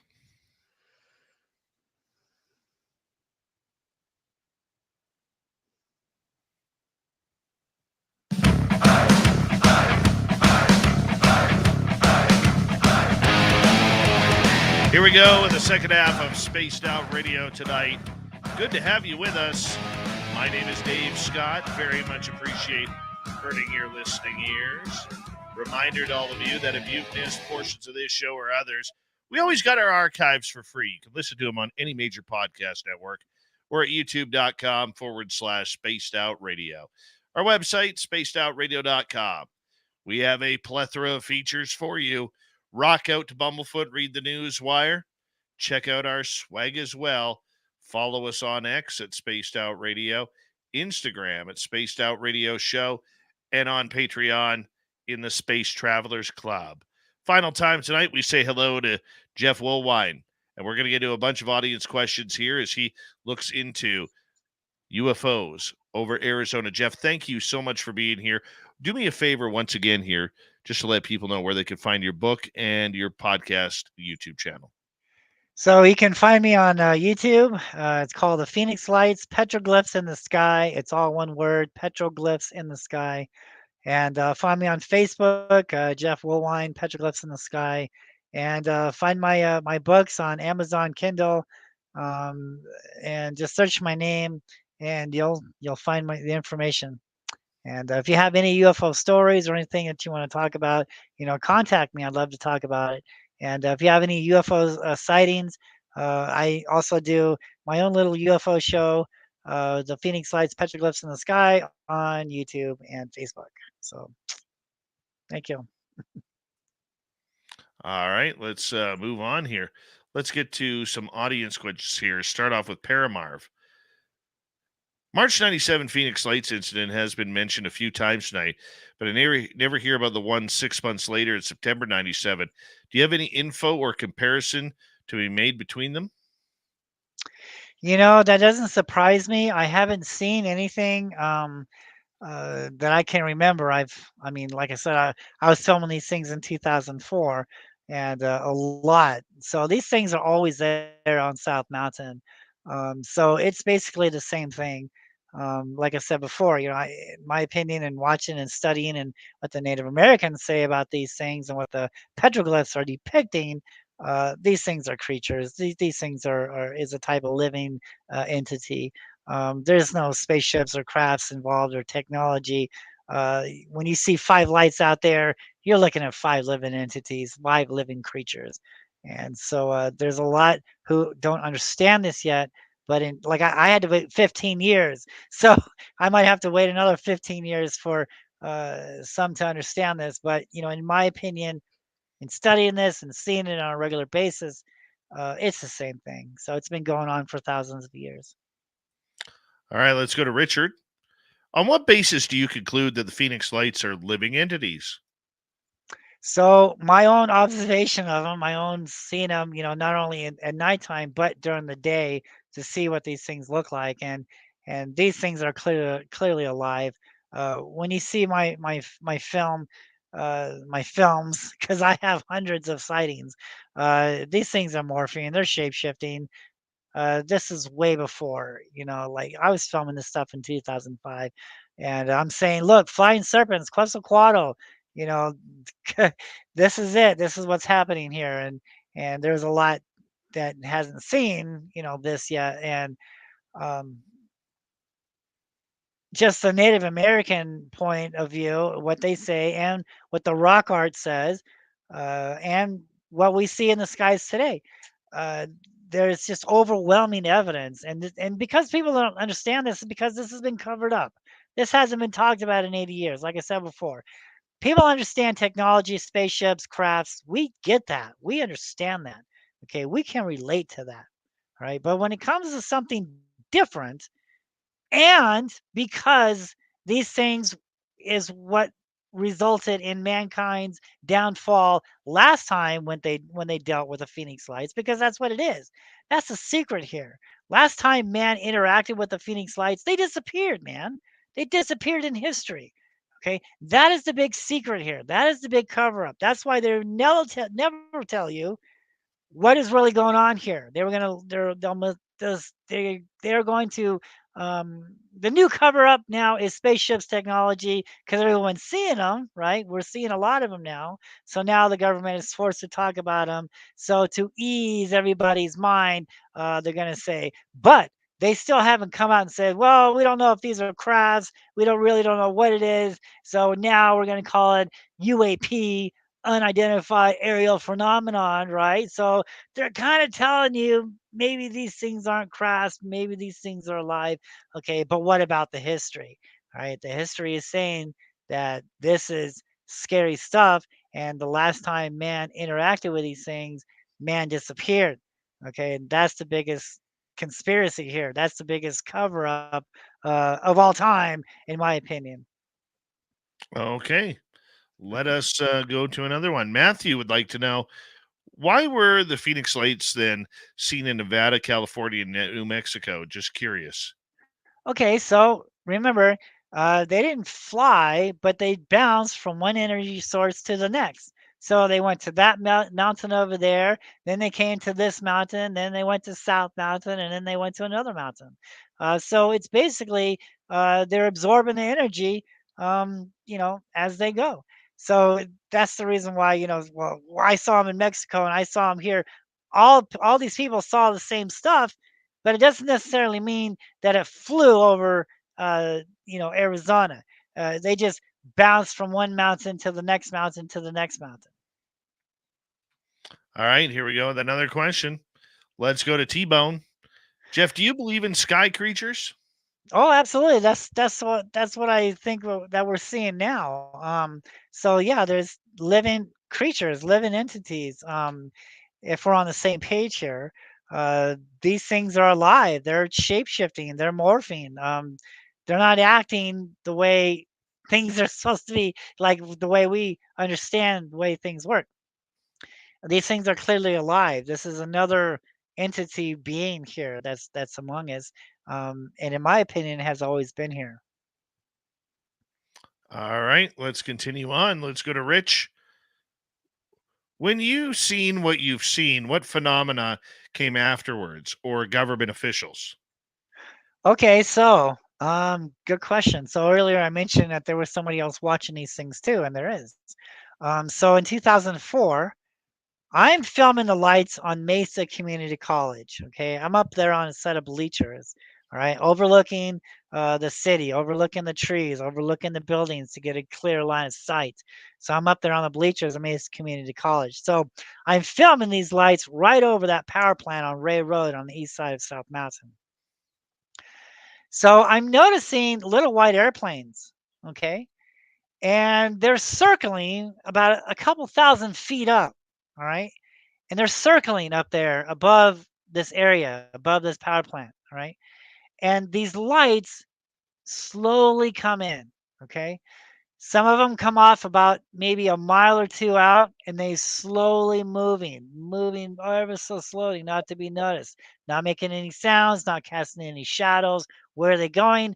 Over that power plant, all right? They sit over that power plant, absorbing that energy, then they disappear, all right?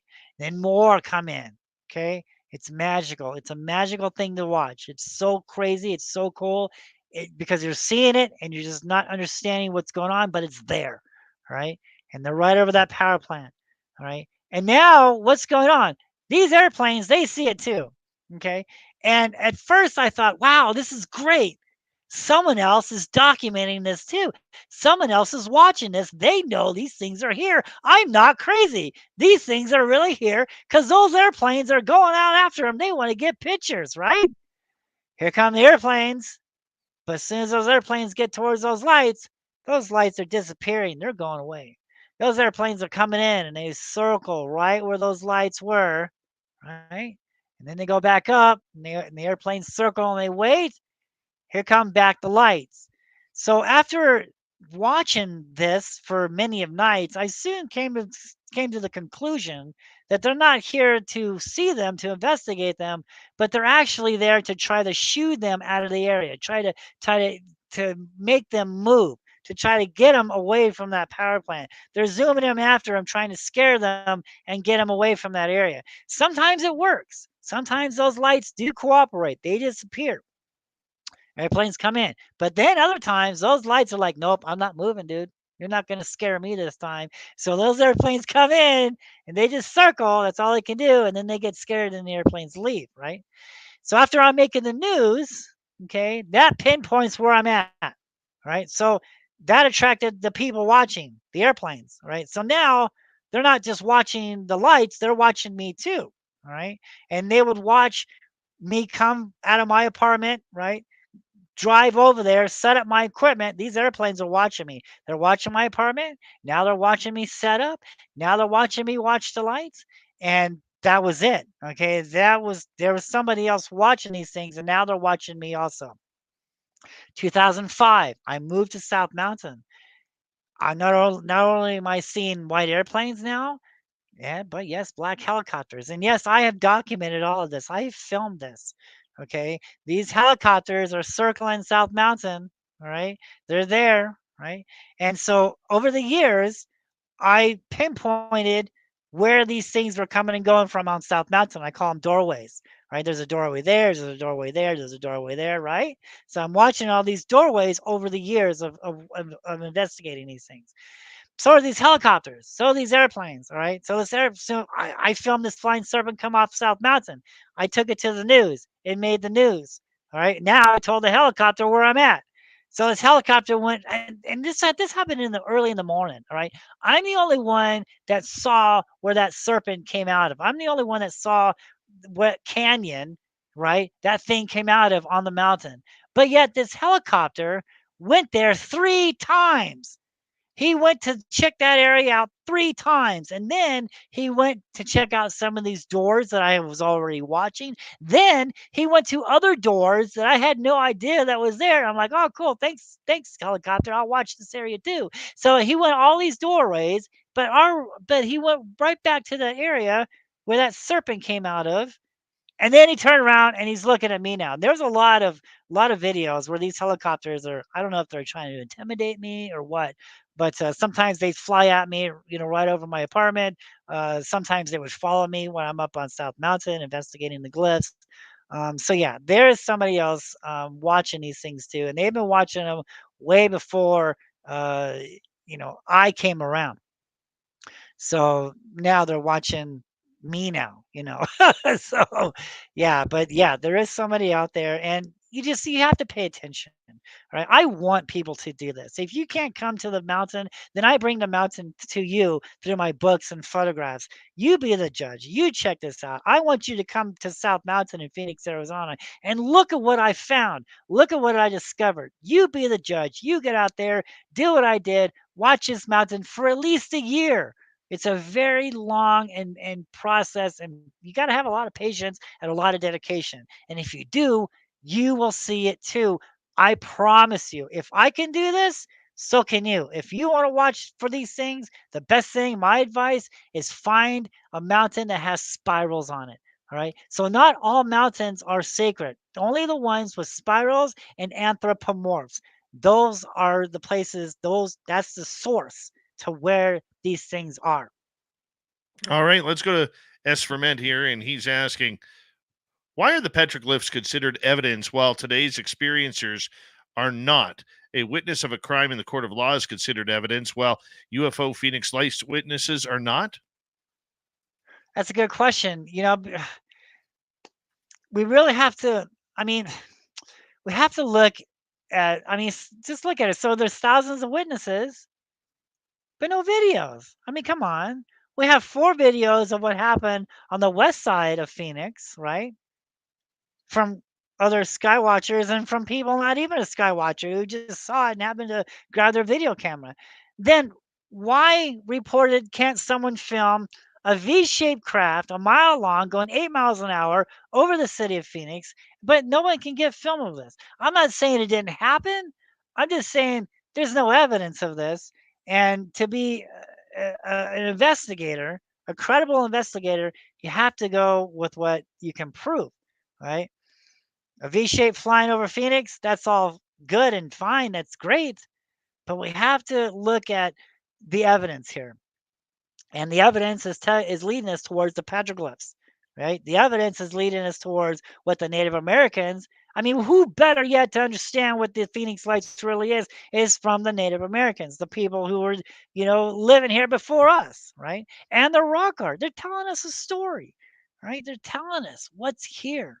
They've documented all this for us. All we have to do is have an open mind, a lot of patience, a video camera, right, to record this, and understanding. All right.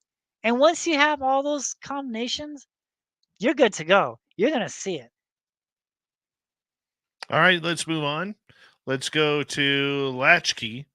Are you saying Kurt Russell and the ground level witnesses actually saw synchronized sentient orbs, but confused them for a mile-long skycraft?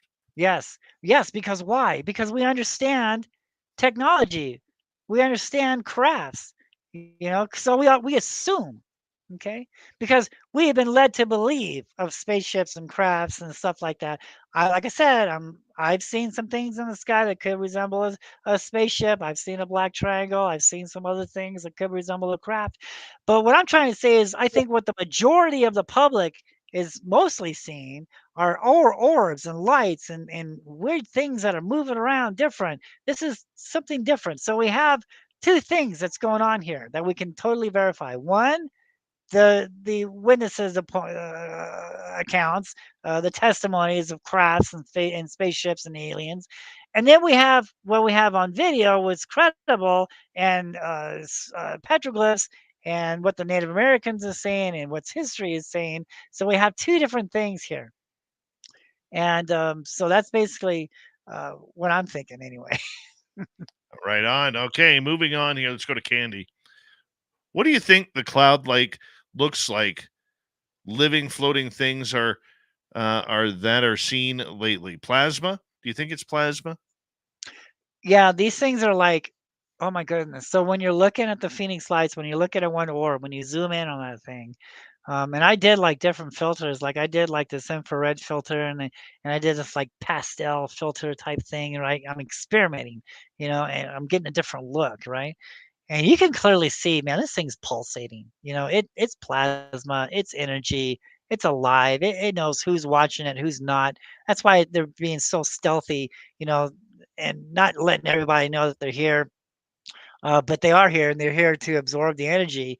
But they're being secretive. But then sometimes I've learned that sometimes they want to be seen. You know what I mean? So they'll do a mass sighting and everybody will see them. That'll make the news, but then you won't see them for a while until everybody forgets about them, and then they start to come back, right? So they want to let people know that they're here, but not to alarm anybody. And why isn't that? Why aren't they making contact with us? You ask, because it's not time yet. So when we look at history, all right, when we look at history, so some natives say that we've had these many worlds, right? First, second, third world. Some say we're in the fourth, getting ready to enter the fifth.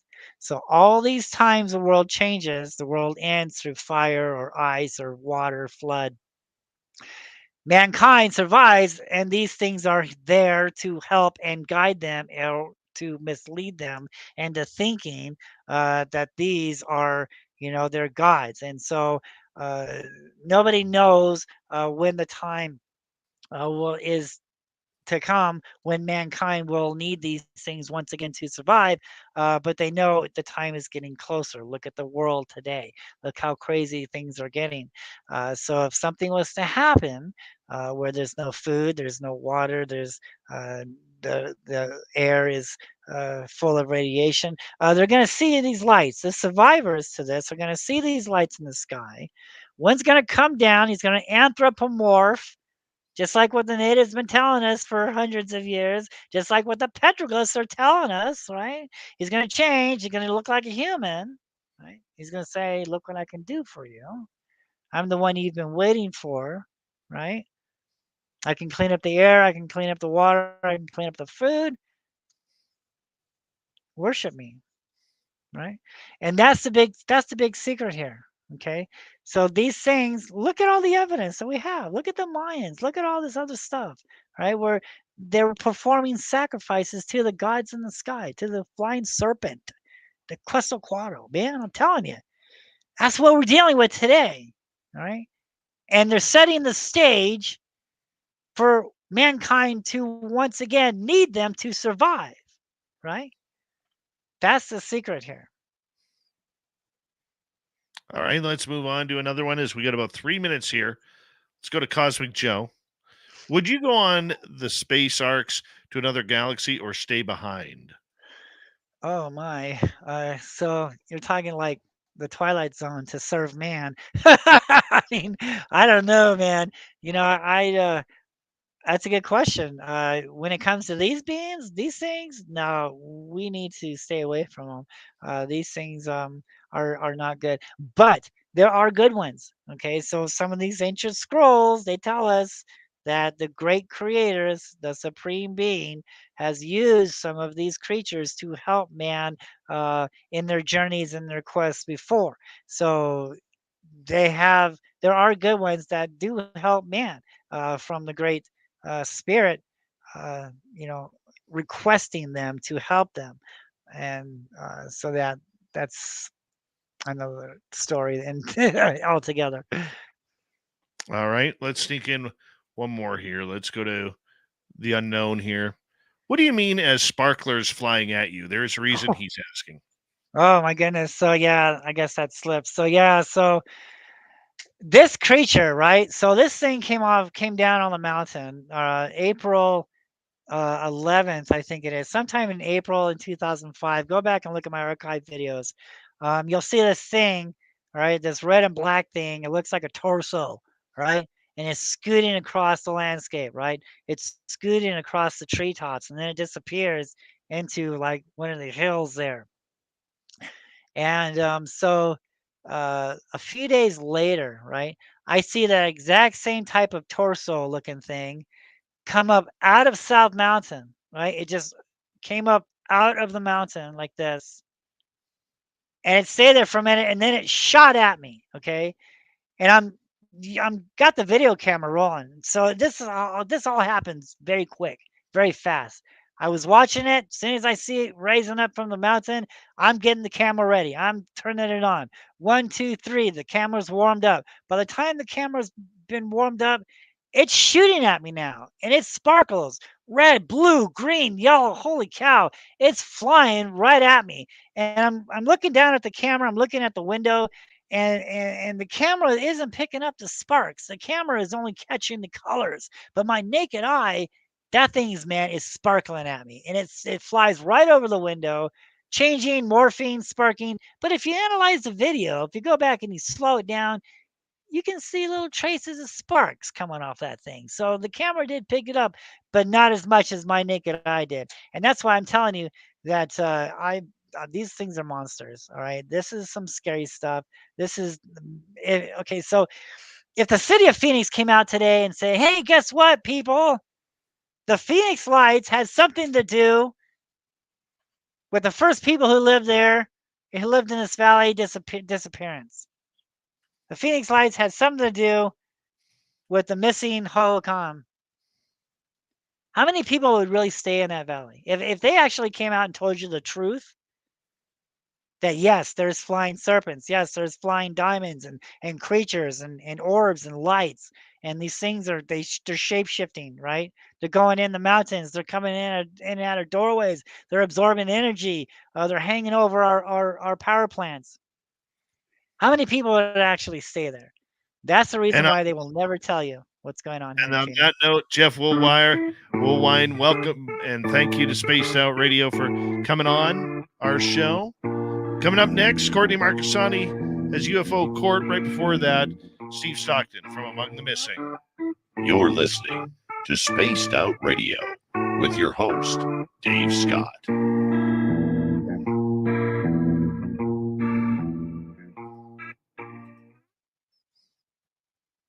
Cool, brother. Thank you. Thank you very much for coming on the show. Greatly What'd you- appreciate it. What'd you think? It was great. It's Great. different, huh? It's different, but good different. Not bad Yeah. different. Good different. Yeah, I like thank you. Have a great night. Yeah, you too. I'd like to come back sometime also. Absolutely. Okay, We yeah, gotta just fix let it. me know whenever you have a slot open. All right, buddy. You take care. right. Thank you so Thank you. much. Thank you. Bye-bye. Bye-bye. I liked it. It was like a refreshing look at ufology. It really was. Be right back, everybody. Hi, Castle Dude.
There's Courtney. Her hair is down. She's looking serious tonight. Yes. Love it.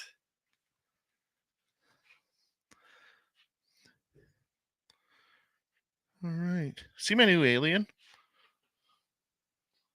Right here. I got him at the Nebraska conference. He needed to join Bigfoot and the Gnomes. Big thank you tonight to Flat 6, T-Bone ×2, Deb W. Decker, and Joe for the super chats. Very much appreciate the love and support, everybody. Really do.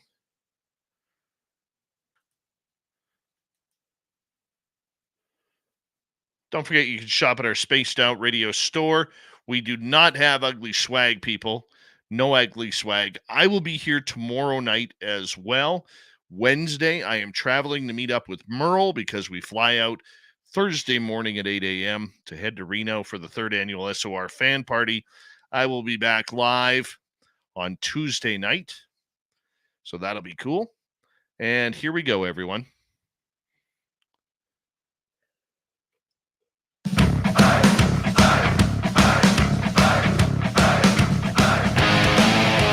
Third and final hour of Spaced Out Radio is now underway. Thank you for joining us.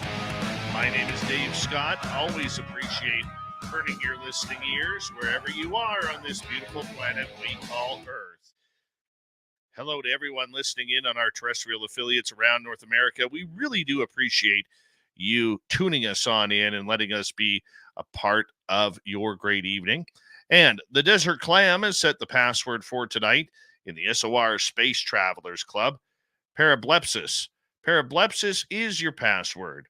Use it wisely, Space Travelers, as the Clam sets the password each and every night right here on Spaced Out Radio. Our website, spacedoutradio.com, we have a plethora of features for you. Rock out to Bumblefoot, read the news wire, check out our swag as well. Follow us on X at Spaced Out Radio, Instagram at Spaced Out Radio Show, and on Patreon in the Space Travelers Club. Let us say hello to Steve Stockton from Among the Missing for another creepy story. Hello, friends.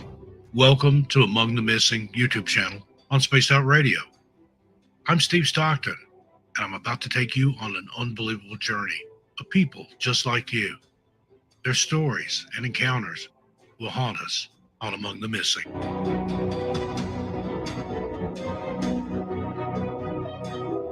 New York City is not a place that one would want to become lost in, especially if they weren't even from the time period they were supposedly found in.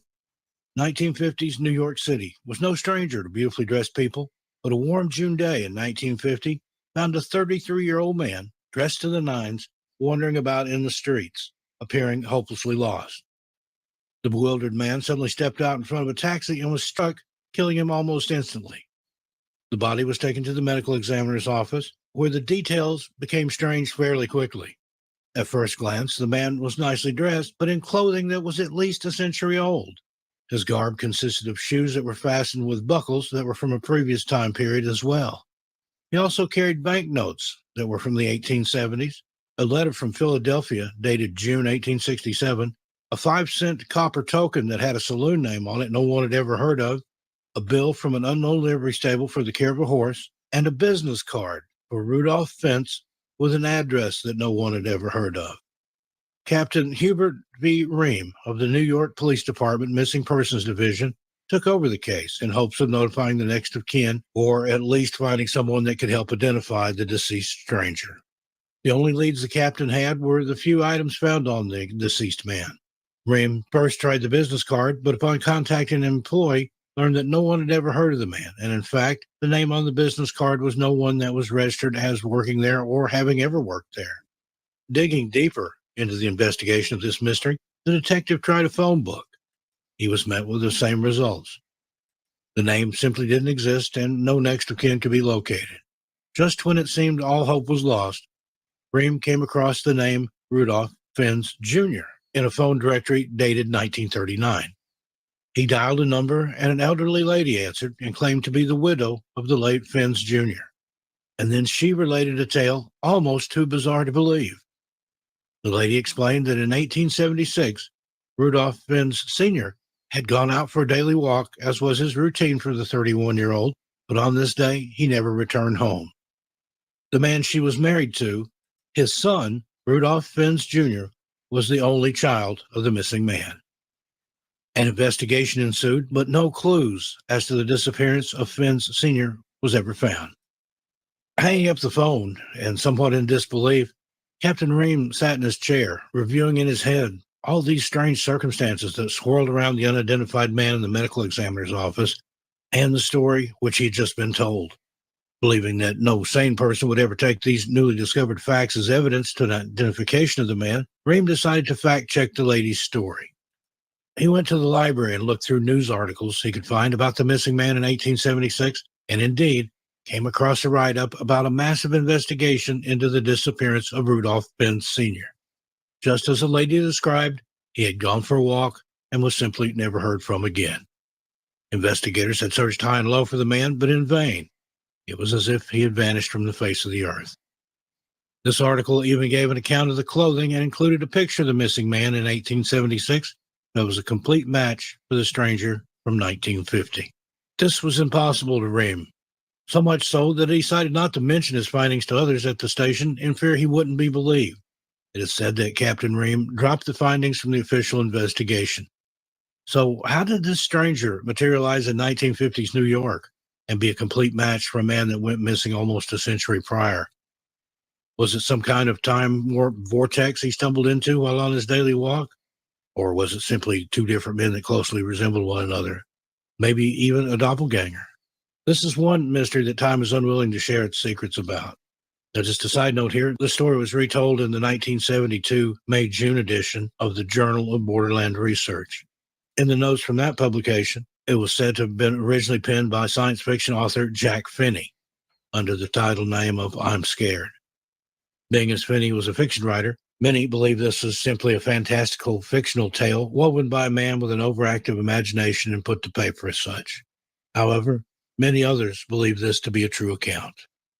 Thank you to Steve Stockton from Among the Missing for another creepy story. If you want more just like that, head on over to youtube.com/Among the Missing and check it on out today. From the missing to the mysterious, we welcome back UFO Court with Courtney Marcassani. That is an interplanetary flying space saucer.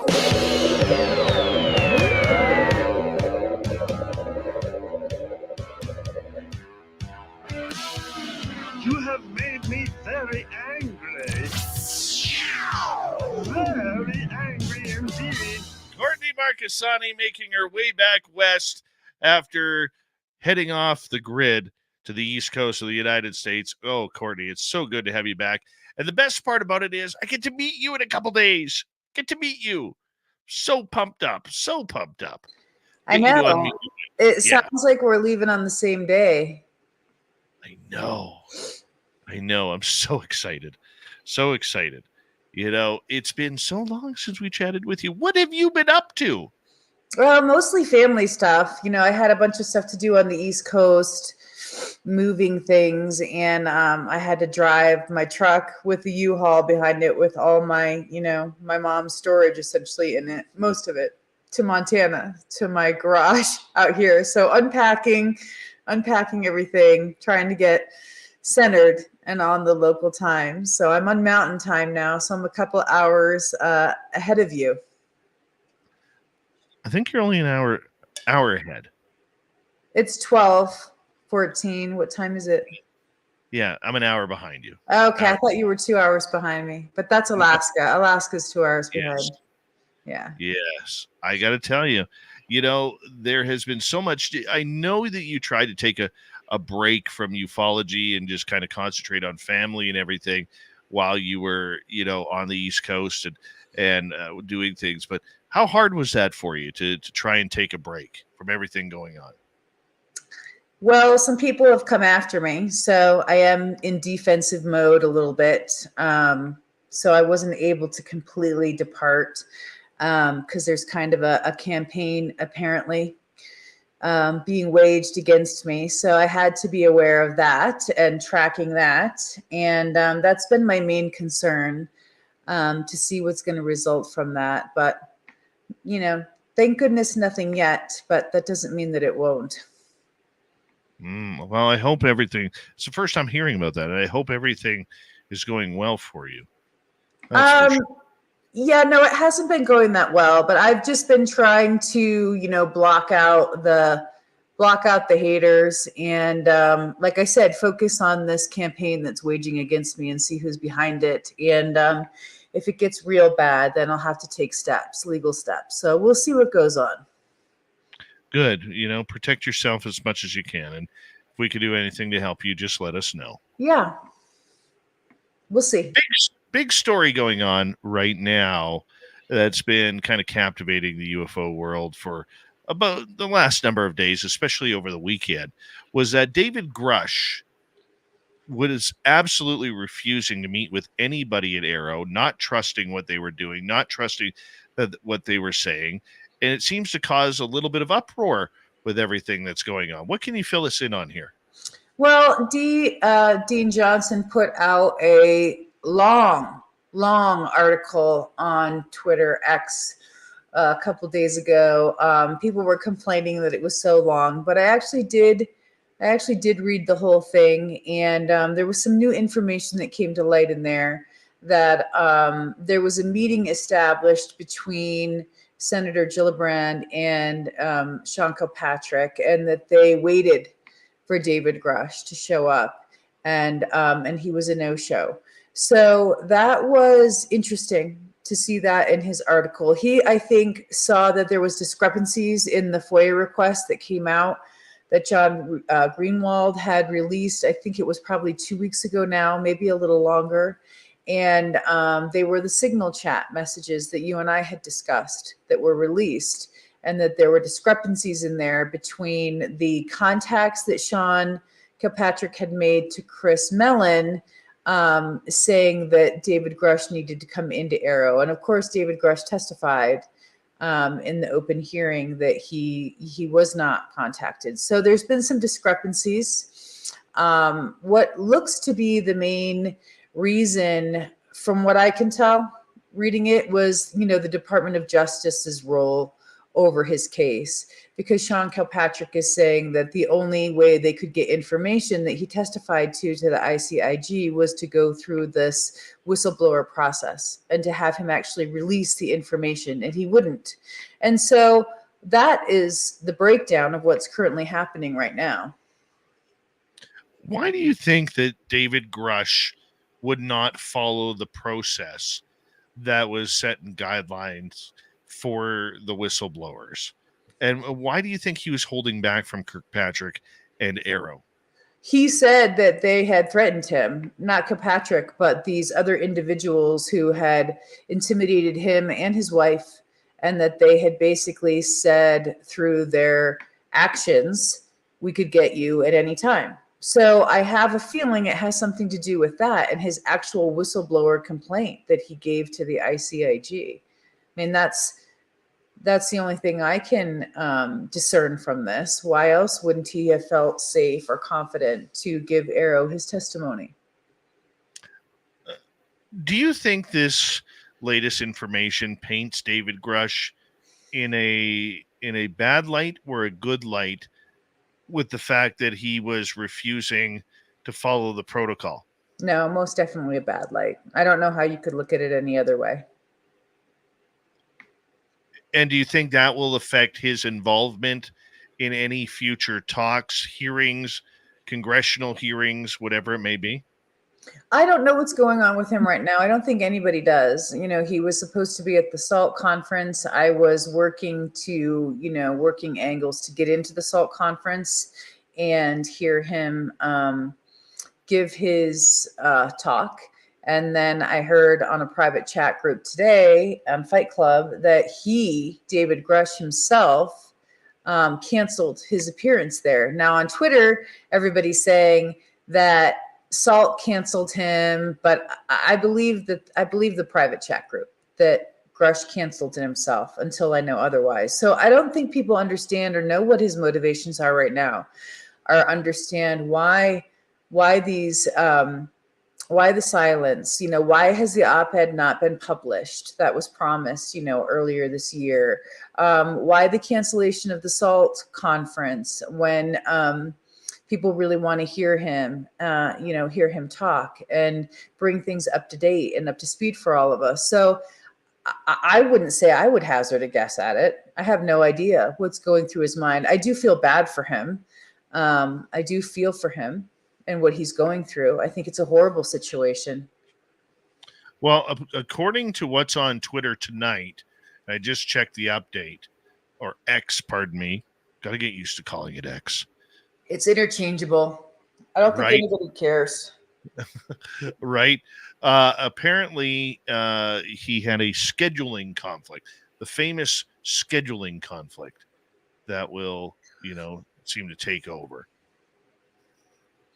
Yeah, I don't know what to believe. At this stage, knowing Twitter and X, I wouldn't believe anything that anybody posts if it doesn't come out of his or one of his representatives' accounts. He did make a post recently following up on these claims. He sent out a soundbite about Arrow and, why he spoke to why he didn't testify. So I think that he is still obviously monitoring everything and making commentary when things are confused or he feels like he's being misquoted. But yeah, it's a shame. It's a shame, especially for people who may have booked, to go to the SALT conference and then he's not speaking. So that also is tough, when people make plans around these kind of things and want to go and then, absent. So, but this has happened recently with other people too. I mean, Sean Cahill was supposed to be at the Ozarks. He was a no-show. They sent representatives. People were upset about that. A fight breaks out. I mean, there's all kinds of really crazy stuff going on right now. So it's really hard to tell why, a lot of these things are happening. Why the no-shows? Why are other people being sent? Why are things going into conflict mode and actual fist fights happening? So it's not good. It's not a good look for them. It's not good for the community. And it's really bad for the people who are getting involved in these conflicts and these fights. Where do you see this going now? I mean, if everything that we see happening with the cancellation and then, the confirmation that he refused to work with Arrow, you mentioned that you think this paints David Grush in a little bit of a darker light than the sun that was shining on him. Yep. Does this also affect other whistleblowers that are potentially wanting to come out, or are they controlling the other whistleblowers, whoever they are, in order for them to, kind of abide by what's happening? I don't think anybody is controlling the whistleblowers per se, but I do think there is kind of pressure, maybe social pressure in that group to do things a certain way. And David Grush was certainly the one who broke the mold on how to do it the right way. And so I'm sure that with all the ruckus that's happened with Jason Sands and with my other confidential source coming out and sharing his story, which they didn't even know about him, the whistleblower group did not even know he was on the radar. I'm sure it has thrown a major wrench into a lot of their plans. And I know that there will probably be backlash from it. So yeah, that may have affected him. That may have affected David Grush's decisions and what to do going forward. But I know that they've always had a plan moving forward. It sounds like now Senator Gillibrand wants to have another hearing, and an emergency hearing this summer about Arrow and some of those things. So that might move the ball forward, for the whistleblowers. They might see some positive come out of that. I'm not hopeful for it. I don't know about folks who are in the chat space, but I definitely think that we are in a more catastrophic disclosure happening right now. And I don't think people really do have a plan or know what to do. We got 4.5 minutes to go before we have to go to break. At the bottom of the hour, Courtney Marcassani on UFO Court is back. Representative Tim Burleson recently stated on X that Arrow is not done. We still have dark programs that are spending money that we don't have to answer for. I mean, to me, that looks right now as something that we need to look into as well, because one part of the UAP argument that I've always had in defining the difference between the two is UAP are man-made objects. A lot of them are. Yes, Right. they include UFOs, but I mean, do you think that this is going into foreign territory here that has never really been brought up? People in the United States, especially considering the billions upon billions of dollars, if not into the trillions of dollars that are spent annually on defense budgets, they're wondering what is the military industrial complex holding back. And it seems like that is starting to pick up steam now.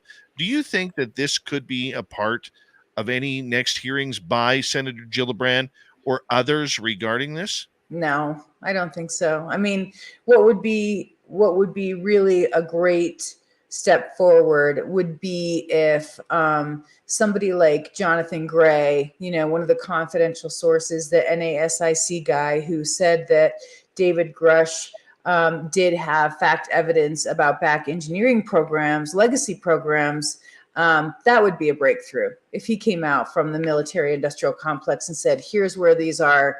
This is the evidence. I back up Grush. That would be something that would be groundbreaking. The other stuff, I don't think it moves the needle. I really don't. I think Gillibrand in this hearing is more trying to stand up Arrow versus actually get to the truth.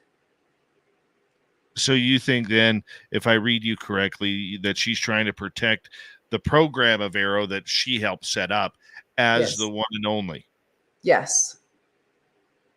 Mhm. Wow. Very interesting.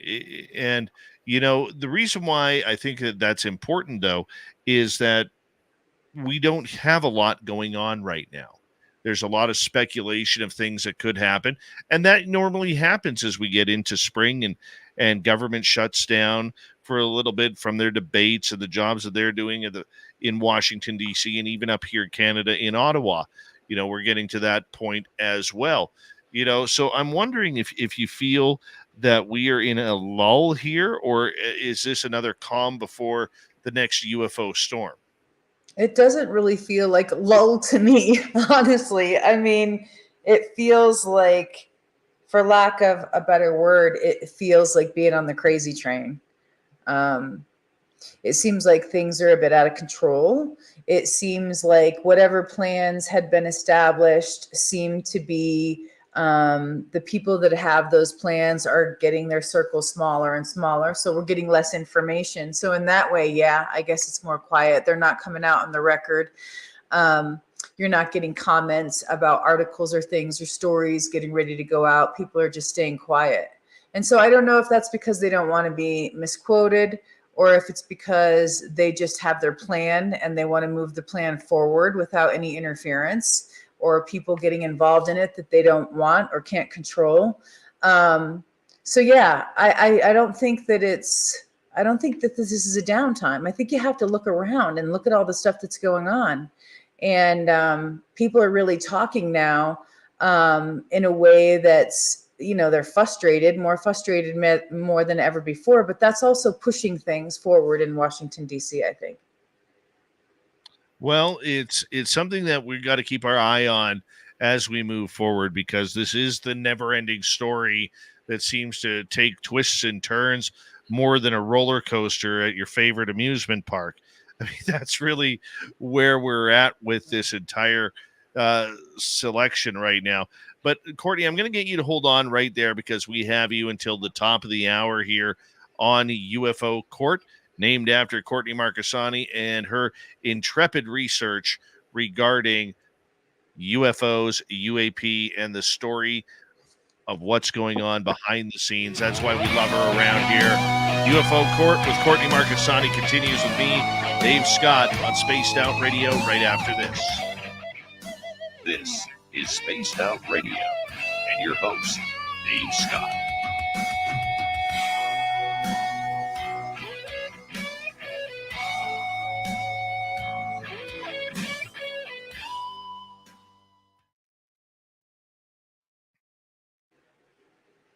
All right, we clear. So who was that you had on, Bobcat Goldthwait? Who was that guy? That was That's who he reminded me of. Jeff Woolwine. Cool. I haven't seen him before. Me either. I thought he was great. Total different perspective. Nice. Total different perspective. So who's coming to Reno? You, me, Merle, Jessica Jones, Sweet Robbie G, and Science Bob, Lala Brain, Jim Goodall, Melinda Leslie, Lorian Fenton, Geraldine Orozco, Carter Bouchard, Jackie Harmon, Lee Strauss. Who else is showing up? And whoever else shows up. That's who I know so far. It's a good crew. That is a good crew. I've heard of a lot of them. I've only ever met a couple of them. Bob. Oh, they're lovely. Bob, I've met in person a couple times. Oh, yeah. Maybe he's the only person I've met, actually. Melinda will, all you have to do is say, hello, Melinda, I'm Courtney, and she will go 100 miles an hour for the next 4 hours and then tell you about how she's going to go to the Baccarat table and party up there. And Lorian Fenton's amazing. I just love her to death. And we got like really good people coming. Oh, our Keith Andrews is going to be there too. Yep. We're going to meet his girlfriend for the first time. Fun. You know what's cool? Is him and his girlfriend met during the pandemic, and she's from the U.S. They've never met face-to-face before. They've just had FaceTime and We're out of town. yeah. Long distance video call only? Yeah. Whoa. Yeah. That's hardcore. So they are meeting for the first time in Reno. Oh my God. And Keith is so excited. And I've only heard the young lady's voice. And she is pumped right up to finally meet him. And they plan on having dinner together and just chatting and walking around and holding hands. It's like a cute What? little... It's going to be an SOR hookup. Well, you know what? They're gonna have fun. I mean, right? There'll be hooking up going on, I would imagine. Uh-huh. Yeah, Reno there, Algore, Reno. Lightwalkers, how you doing? Hey, Courtney, is there anywhere specifically you want to go the next half hour? No.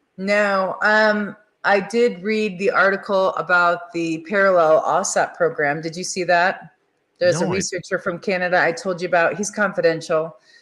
He's not out, but he had asked me about some questions, and his article just came out. Oh, yeah? Yeah, but I'll let you read that before we go into that. Hold on. Somebody just asked something in all capitals. Hang on. Why should we care so much about what is happening in Washington when we know the government has a history of lying, withholding, and gaslighting? And when it comes to this topic, I agree with you. I'm getting to the point where I don't feel as though we should care as much. I feel like we should be pushing catastrophic disclosure immediately and putting the pedal down and caring a whole lot less about what Washington thinks and moving forward. So that's my opinion. And it's not a popular one, I can tell you that, because people want Washington to do their whole narrative disclosure. Well, why?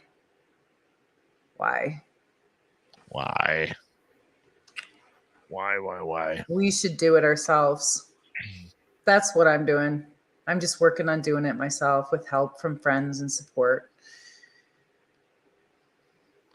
I got something to go on here. It's part of the Canada thing. Good. Yeah.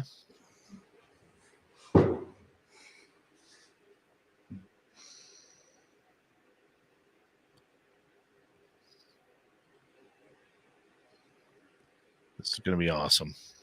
So excited for Reno. I'm driving, you know that. I know. All night to get there. Just so you know, I'm making sacrifices. I'll probably be sleeping in my truck in Reno. Um, Do you not have a hotel room yet? I was thinking about getting one, and then I thought, well, I'll just sleep in the truck. Oh, no. I'll probably go to like a campground, just sleep in the back of the truck. No. Why not? No. Because you need a room. Campgrounds have washing stations. Come on, man. All right. Thank you to T-Bone with a hat trick, Flat Six, Deborah Rooney, W. Decker, and Joe for the amazing super chats.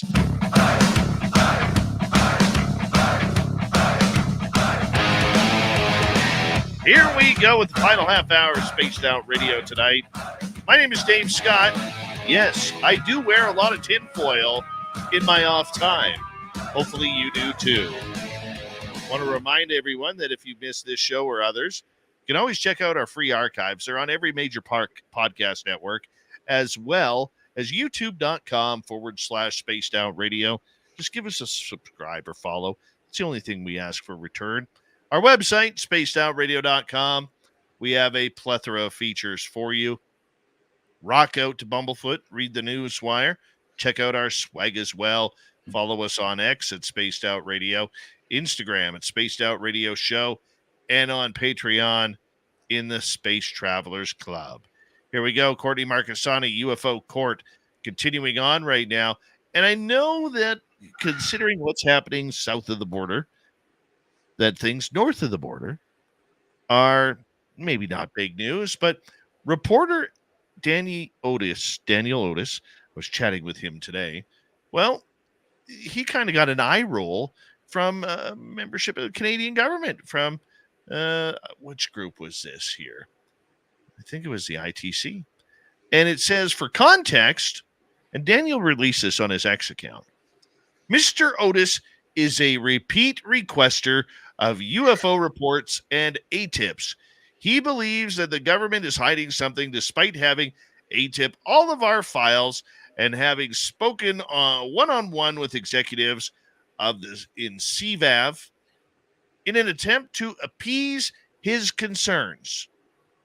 The UFO UAP titles are used to report unknown airborne objects to Transport Canada AVOPS and Transport Canada CADOR's database in CVAV. These reports require no follow-up regulatory enforcement as such. So I find that very interesting that the Canadian government is now shooting down Daniel Otis. I find it vague, that answer vague and unconvincing. The famous line.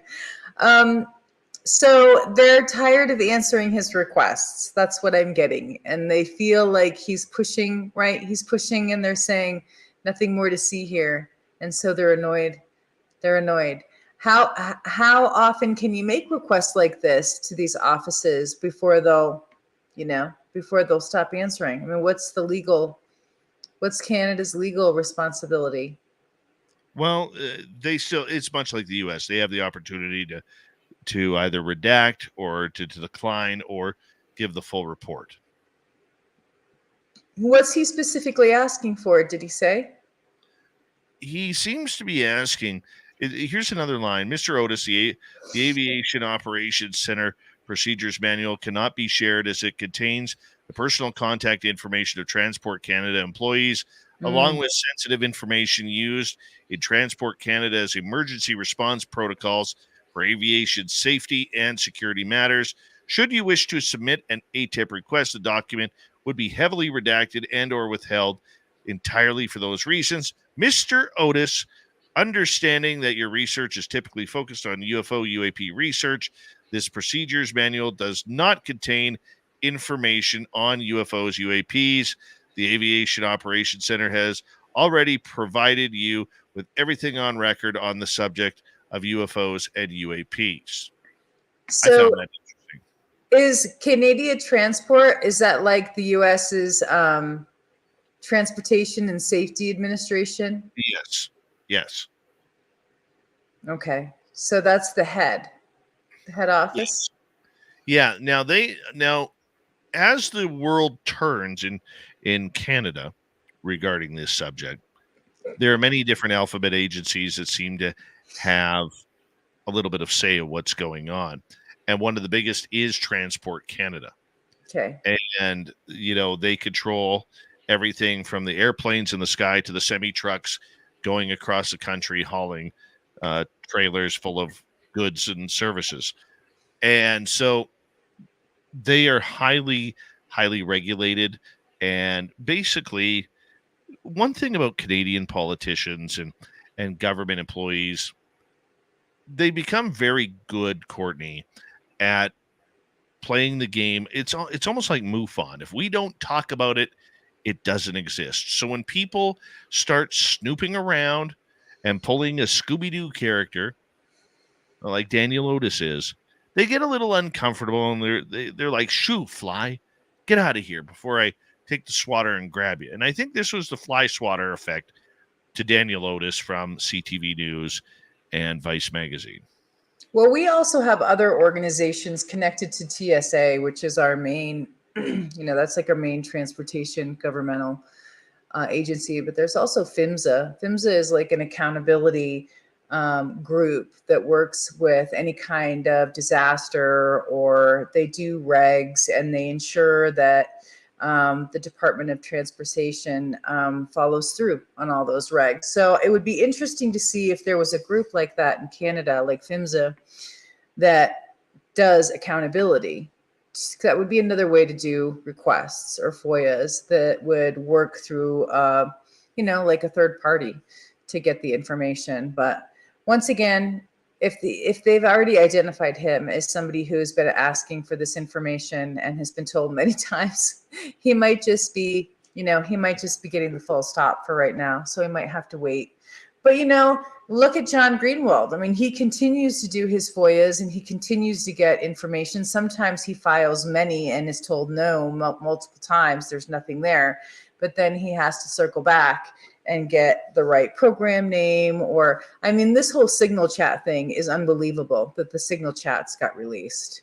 And how he knew that, how he had that information, and how he knew to FOIA those, that's pretty incredible. So Daniel's probably going to have to do the same kind of due diligence, working with individuals to get access to things that he might otherwise not have names for, or things like that.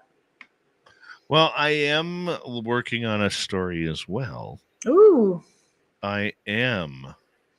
Canadian FOIA, for our audience, is called Access to Information.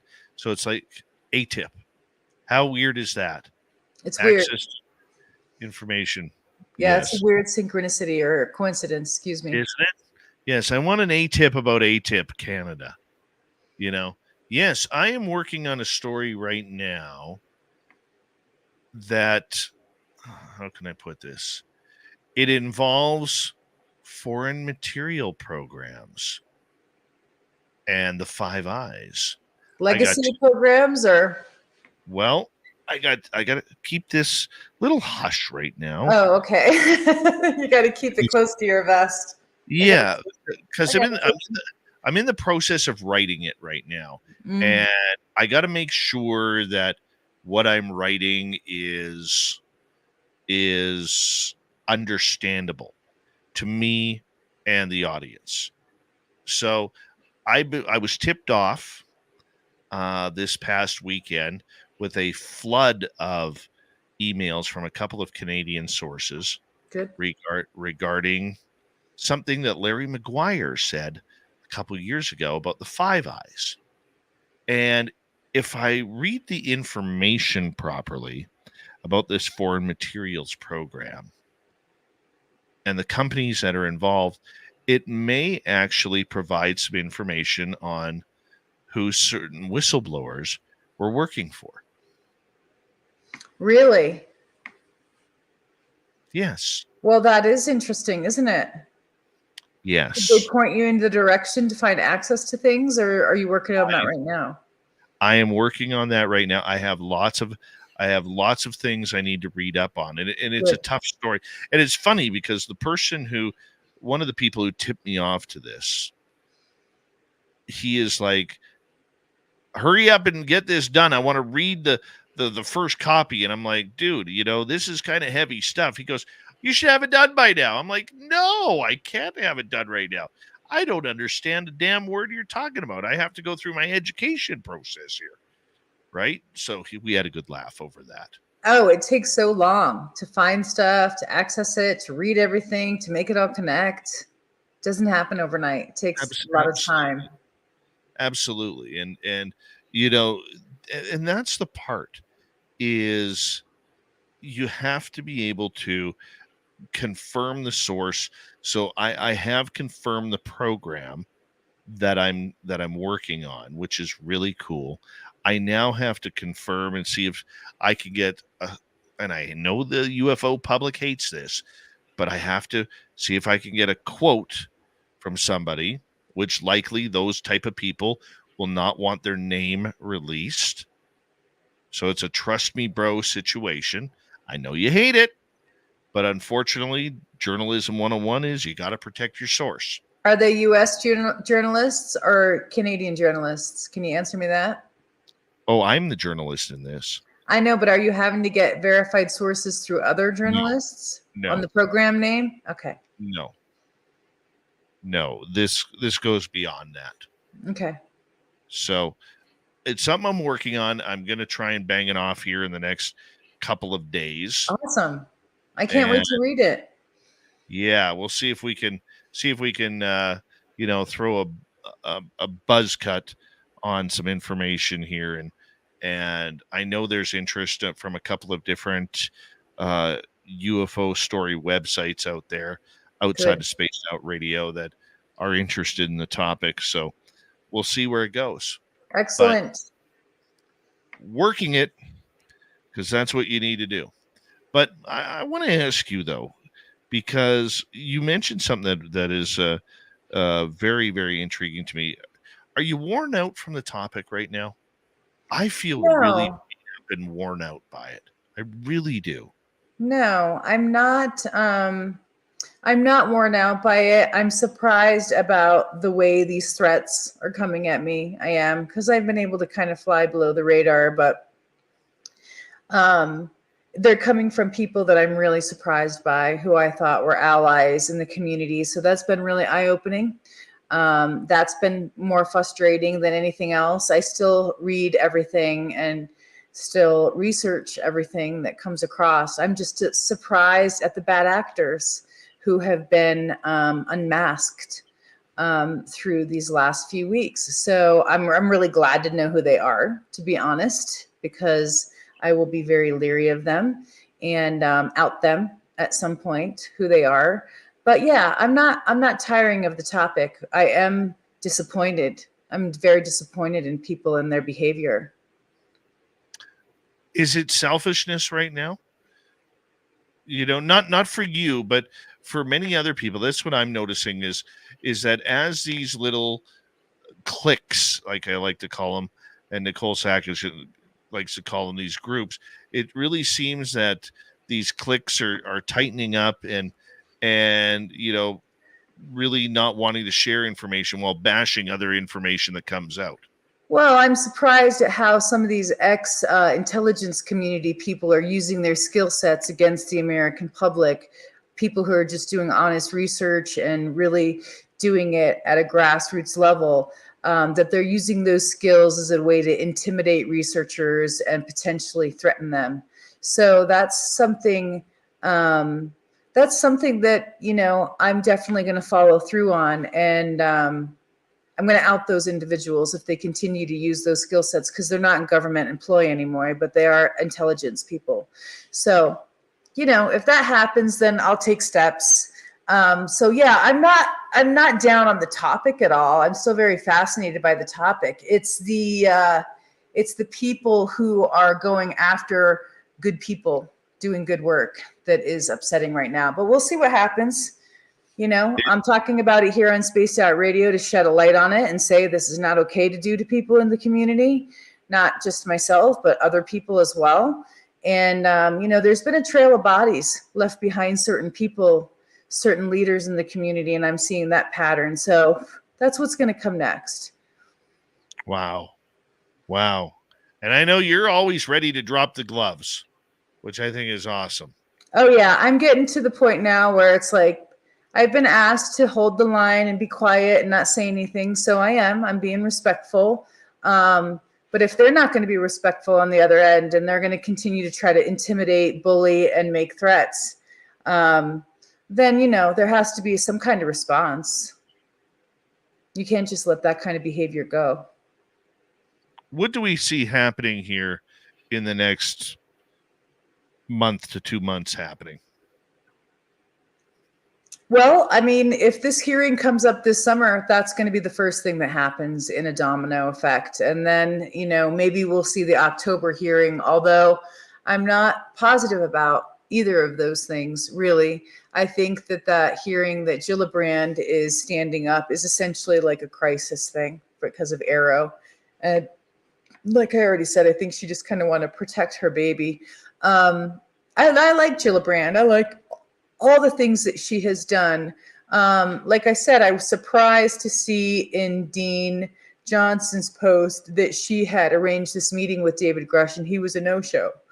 That was also very eye-opening. It's disappointing that we haven't had the op-ed, that was supposed to be released in January. Now here we are in May. So it's hard to predict what's going to come next. But we just have to play it by ear. It's hard to make predictions when feelings of insecurity are like the name of the game right now. Nobody really knows what's going to happen next. So I can't project. And you're so right. And I was having a heart-to-heart with a buddy of mine away from the radio show, and I was just saying, I'm just like, for me personally, I'm getting worn out of all the crap that's going on. And that's why I think, over the next little while, we may see a shift here on the interview side of going towards more experiencers and local researchers on what they are doing. Go back to the groundwork of where people are, because the political side of everything is getting so ugly and so nasty for no reason. Nobody wants to have a conversation. They just want to play Aha Katya on Twitter Spaces or on their YouTube channels or wherever. And I'm just not playing that game. It's just I'm not one to back down from, a good, healthy debate when there's, good facts and people want to debate about history and other things. But when it starts getting into just smear tactics and stuff like that, that's not, it doesn't move the ball forward, then that's really easy for me to disengage from. When you're not really doing anything productive and all you're doing is throwing hatred on other people for no good reason, then that makes it really easy to be burnt out from. So, I have not been disengaged from the community. What I have been doing is focusing mostly on my responsibilities, my family stuff, which has taken me away from SOR, but that doesn't mean I'm not still working. And I think we need to have everybody continue working, because that's the only way we're going to get anywhere with this topic. Oh, we have to have people working. We have to have outlets in order to do it. And trust me, I love the journalism side, but the social media aspect is where I'm more focused on right now in the participation of it all. That's where, like I had Daniel Otis when him and I were talking earlier today. He was asking me some questions regarding, a subject. And I'm just like, no, not even going there, Dan. Not even going there. And he was just like, well, that's fine. That is fine. He goes, I wouldn't go there either. He goes, we got better things to research than to worry about Twitter drama. That's for sure. It's a shame that Twitter is so vitriolic, and so hypercritical. If you were to take some of these UFO whistleblowers and their stories and their experiences in government service and took it out of UFO Twitter and put it into another genre, I'm sure you'd see the criticism, but I doubt you would see the visceral reactions that you've been seeing from lifelong researchers who just basically eviscerated, right? These individuals who just came out to tell their story in an earnest, honest way. They're so hypercritical of everything and everybody, and it's unusual. It's very unusual how vitriolic it is. And so I think that we need to keep that in mind about X and Twitter, is people really do hate each other, and they like to hate on other people, even if they haven't even heard the person's whole story yet. So we need to keep that in mind, that it's a very hateful place. And it is the place where people release the most news. So you kind of, in some degree, have to be in there, at least monitoring, observing what's getting dropped by some of these individuals. So I try to keep that in mind. Twitter is not normal. It's not a normal place. Oh, no, it's not. It is not normal. And yet there are so many diamonds in that rough that you really have to watch out for, because there's a lot of good stories going on there right now, and that's how a lot of people are getting their up-to-date news and moving the news forward. So it's one of those situations, for me at least, where you're damned if you do and damned if you don't, because right now I'm so done with it. But I'm not doing any Twitter spaces or anything like that. I don't have time for that. Well, you learn who your friends are real quick. I just learned who my friends and my allies are. And so for that reason, I'm really glad Jason Sands and my other source did come out and tell their stories. With Jason, I had no idea he was going to do that. I thought he was going to follow the plan, which was a months-long orchestrated deal, with a lot of these insiders and movers and shakers. And, he departed from that script. And boy, he felt the full brunt of that community. And I actually really did learn who my friends and allies were. I mean, I saw people just turn around and stab me right in the back, who I thought were good friends of mine. So I'm happy to know that. That's not a painful thing. I really want to know who the people are I can trust going forward. So in that way, Jason Sands did me a major favor. And we love you around here, Courtney, and you are one of our favorites as well. As we say goodnight to Courtney and hello to Mr. Ron Bumblefoot Thal, rocking in the background with Little Brother is watching.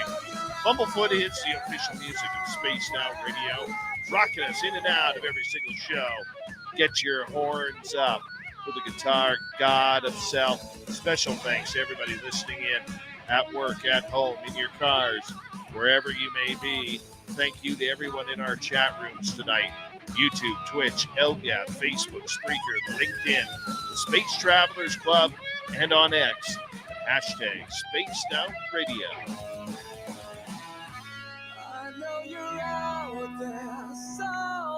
Remember, this show is copyright by Spaced Out Radio and SOR Media Ventures Limited. Thank you so much for choosing to share your evening with us, because together, my friends, we're watching. We own the night. Mr. Bumblefoot, we need a favor. We need you to take us home.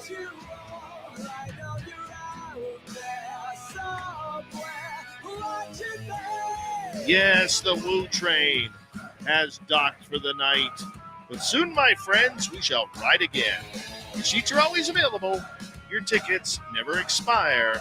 And if you want to bring a friend, we've got room for them too. Good night.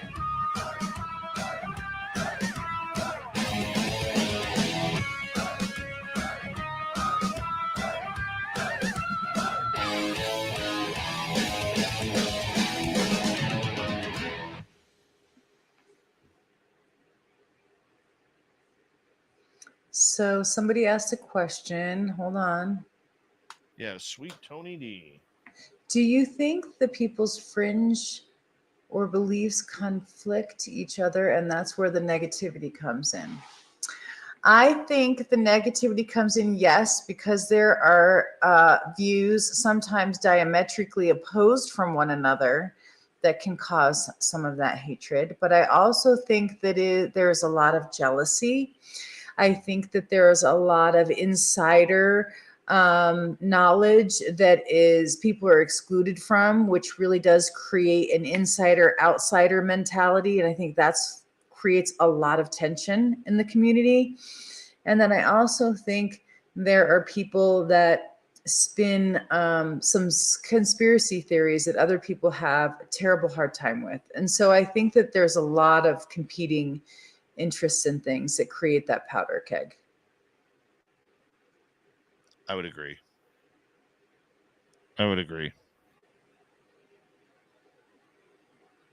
Yeah, and God forbid you question anybody or you ask somebody to back up a fact and they, instead of just being like, oh, sorry, yeah, then it becomes this hateful thing, like it's a personal attack, where I think a lot of people are just trying to actually get correct information, but then if you ask the wrong question, it's seen as being sometimes, even bullying, which I don't think that that's happening. I have seen bullying too, which is, goes into harassment and doxing, and there's a lot of that.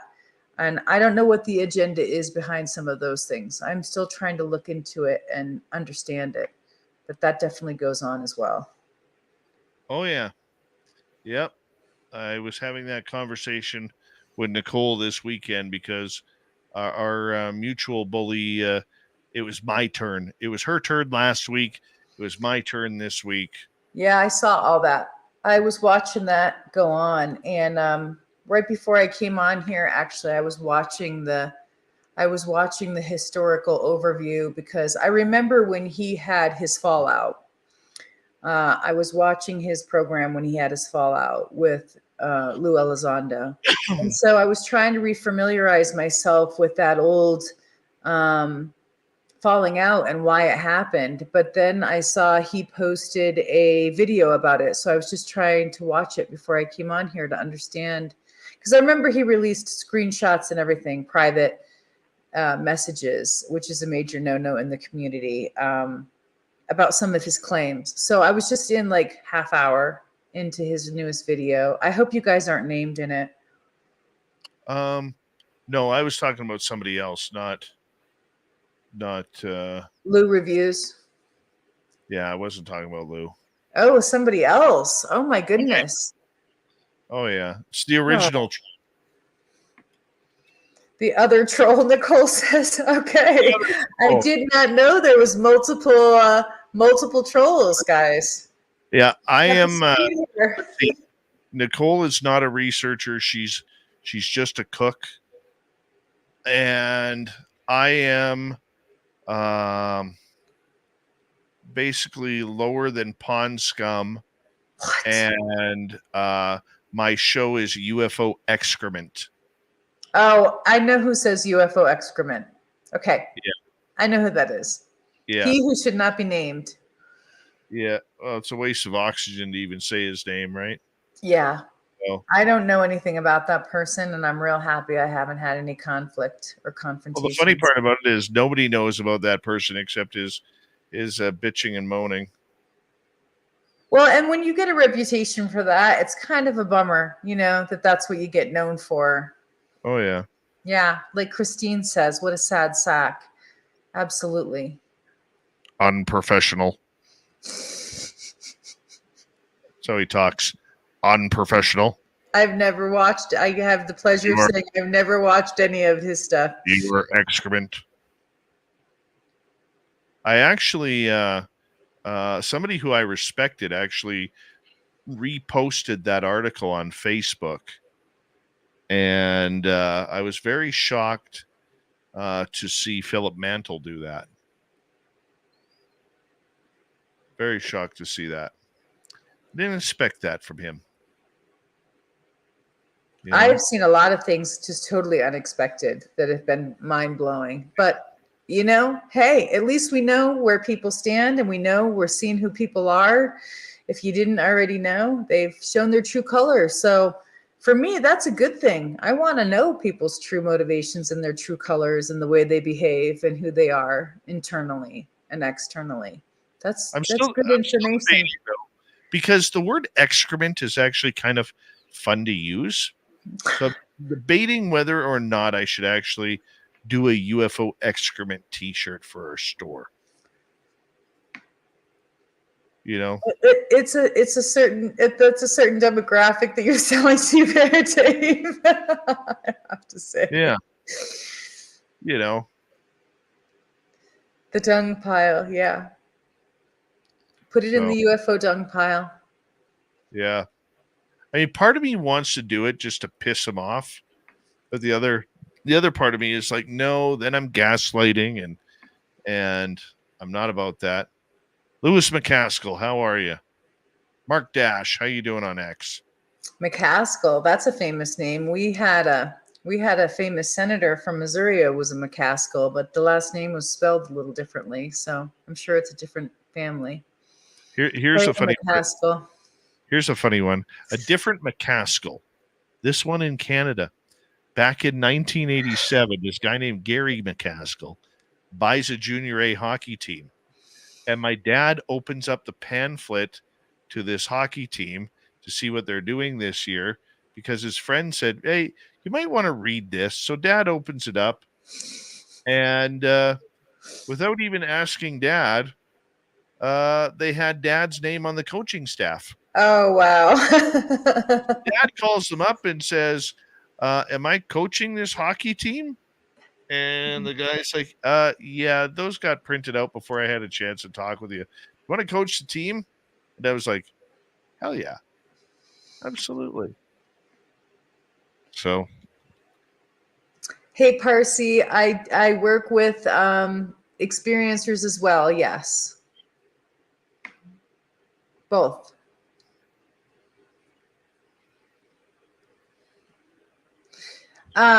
So did your dad end up coaching the team, or did he? Good man. Good man. Let me show up. His one favorite player that he had was hated by the owner. Hated. And this was a 16 going on 17-year-old kid who is a 6'3" goaltender. Wow. And it's a big brick shit house, but typical goalie, just off his rocker, as most goalies are. And the kid was going to quit because the owner hated this kid so much that he refused to allow my dad to play him at home.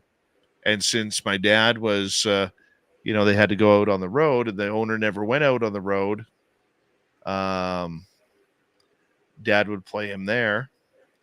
And the kid ended up getting called up to the Western Hockey League. 1 year later, he was drafted in the first round of the NHL. Really? 17th overall, and went on to play for the Washington Capitals. And wow. Unsung hero there. And I have to tell you that when I was in Washington, I didn't know if you knew this or not, but they were thinking about moving the Capitals. Did you see that in the news? It was big there. They were going to move the Capitals out of DC over into Virginia, and there was a huge uprising where they were fighting. And so they decided to leave them where they are. But I wonder if you had heard that or not. No, I hadn't heard that, actually. Well, there you go. There's a little news for you from the street. Look at you. Not only breaking UFO stories, but hockey stories as well. You know, I have a diverse range of interests. Uh-huh. I'm noticing this. Yeah, UAP studies isn't my only thing. Nice. But I have been invested in it a long time, so it does stay on the front burner. Yeah. Do you ever go watch college hockey up in where are you close in to? Alaska, yeah, I do watch hockey sometimes. Mm-hmm. They got a good university program up there. Yes, they do. Both Alaska and Alaska Fairbanks. And we have good high school programs and peewees and all that. You know, it's a big deal up there. Yeah, as it should be. As it should be. You know. Well, it's 1:00 in the morning, Dave. So I am going to try to watch the rest of Lou's reviews and then go to sleep. Well, you have an amazing night. I will see you personally on Thursday. That's right. And I look forward to it. And you'll be joining us for the dinner on Thursday night, correct? I have to do a podcast with another podcaster before I leave. So I'm not going to get there for dinner because it's quite a ways for me. It's like 12 hours for me to get to Reno. So I'm probably not going to not get there until early in the morning the next day. But I'll be on the road. So We'll probably still be awake. I'll let you know when I get there. Okay, I will call you to check up on you on Thursday then when I land in Reno, okay? Okay, sounds good. All right, my friend. All right, You take night. care. And, are you available Wednesday night? Yeah, I'll be on Wednesday night. Okay, because Rob will be hosting because I'm traveling. Okay, sounds All good. right. I'll let Rob know. All Take right. care, my friend. All right, see ya. Bye-bye. Bye. Courtney Marcassani, everybody. She's amazing. Just amazing. All right, on that note, I'm going to say goodnight to each and every one of you. Thank you to T-Bone ×4. God, wow. Deborah Rooney, Flat 6 CS, Joe, and W. Decker for the amazing super chats tonight. Thank you to all of our new subscribers. And yeah, we're having a good time here, guys. And tomorrow night on the show, Geraldine Orozco is here. Wednesday night will go as planned. Science Bob, along with Courtney. Rob G will be hosting for us. And all of you, thank you for being here. Much love.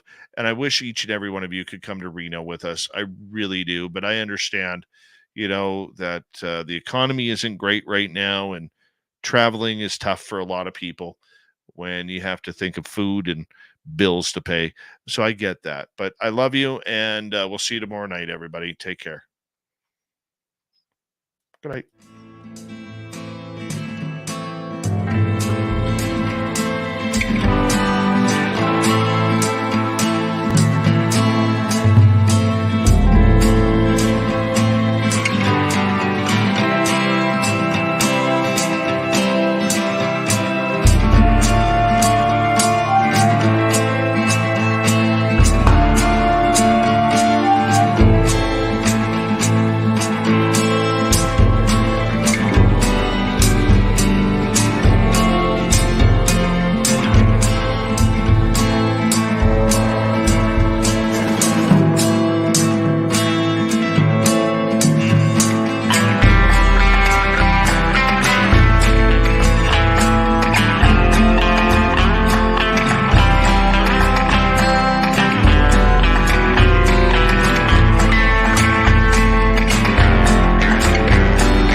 Stay healthy, my friend. You too. If you need bail money, give me a call. Always, Dad.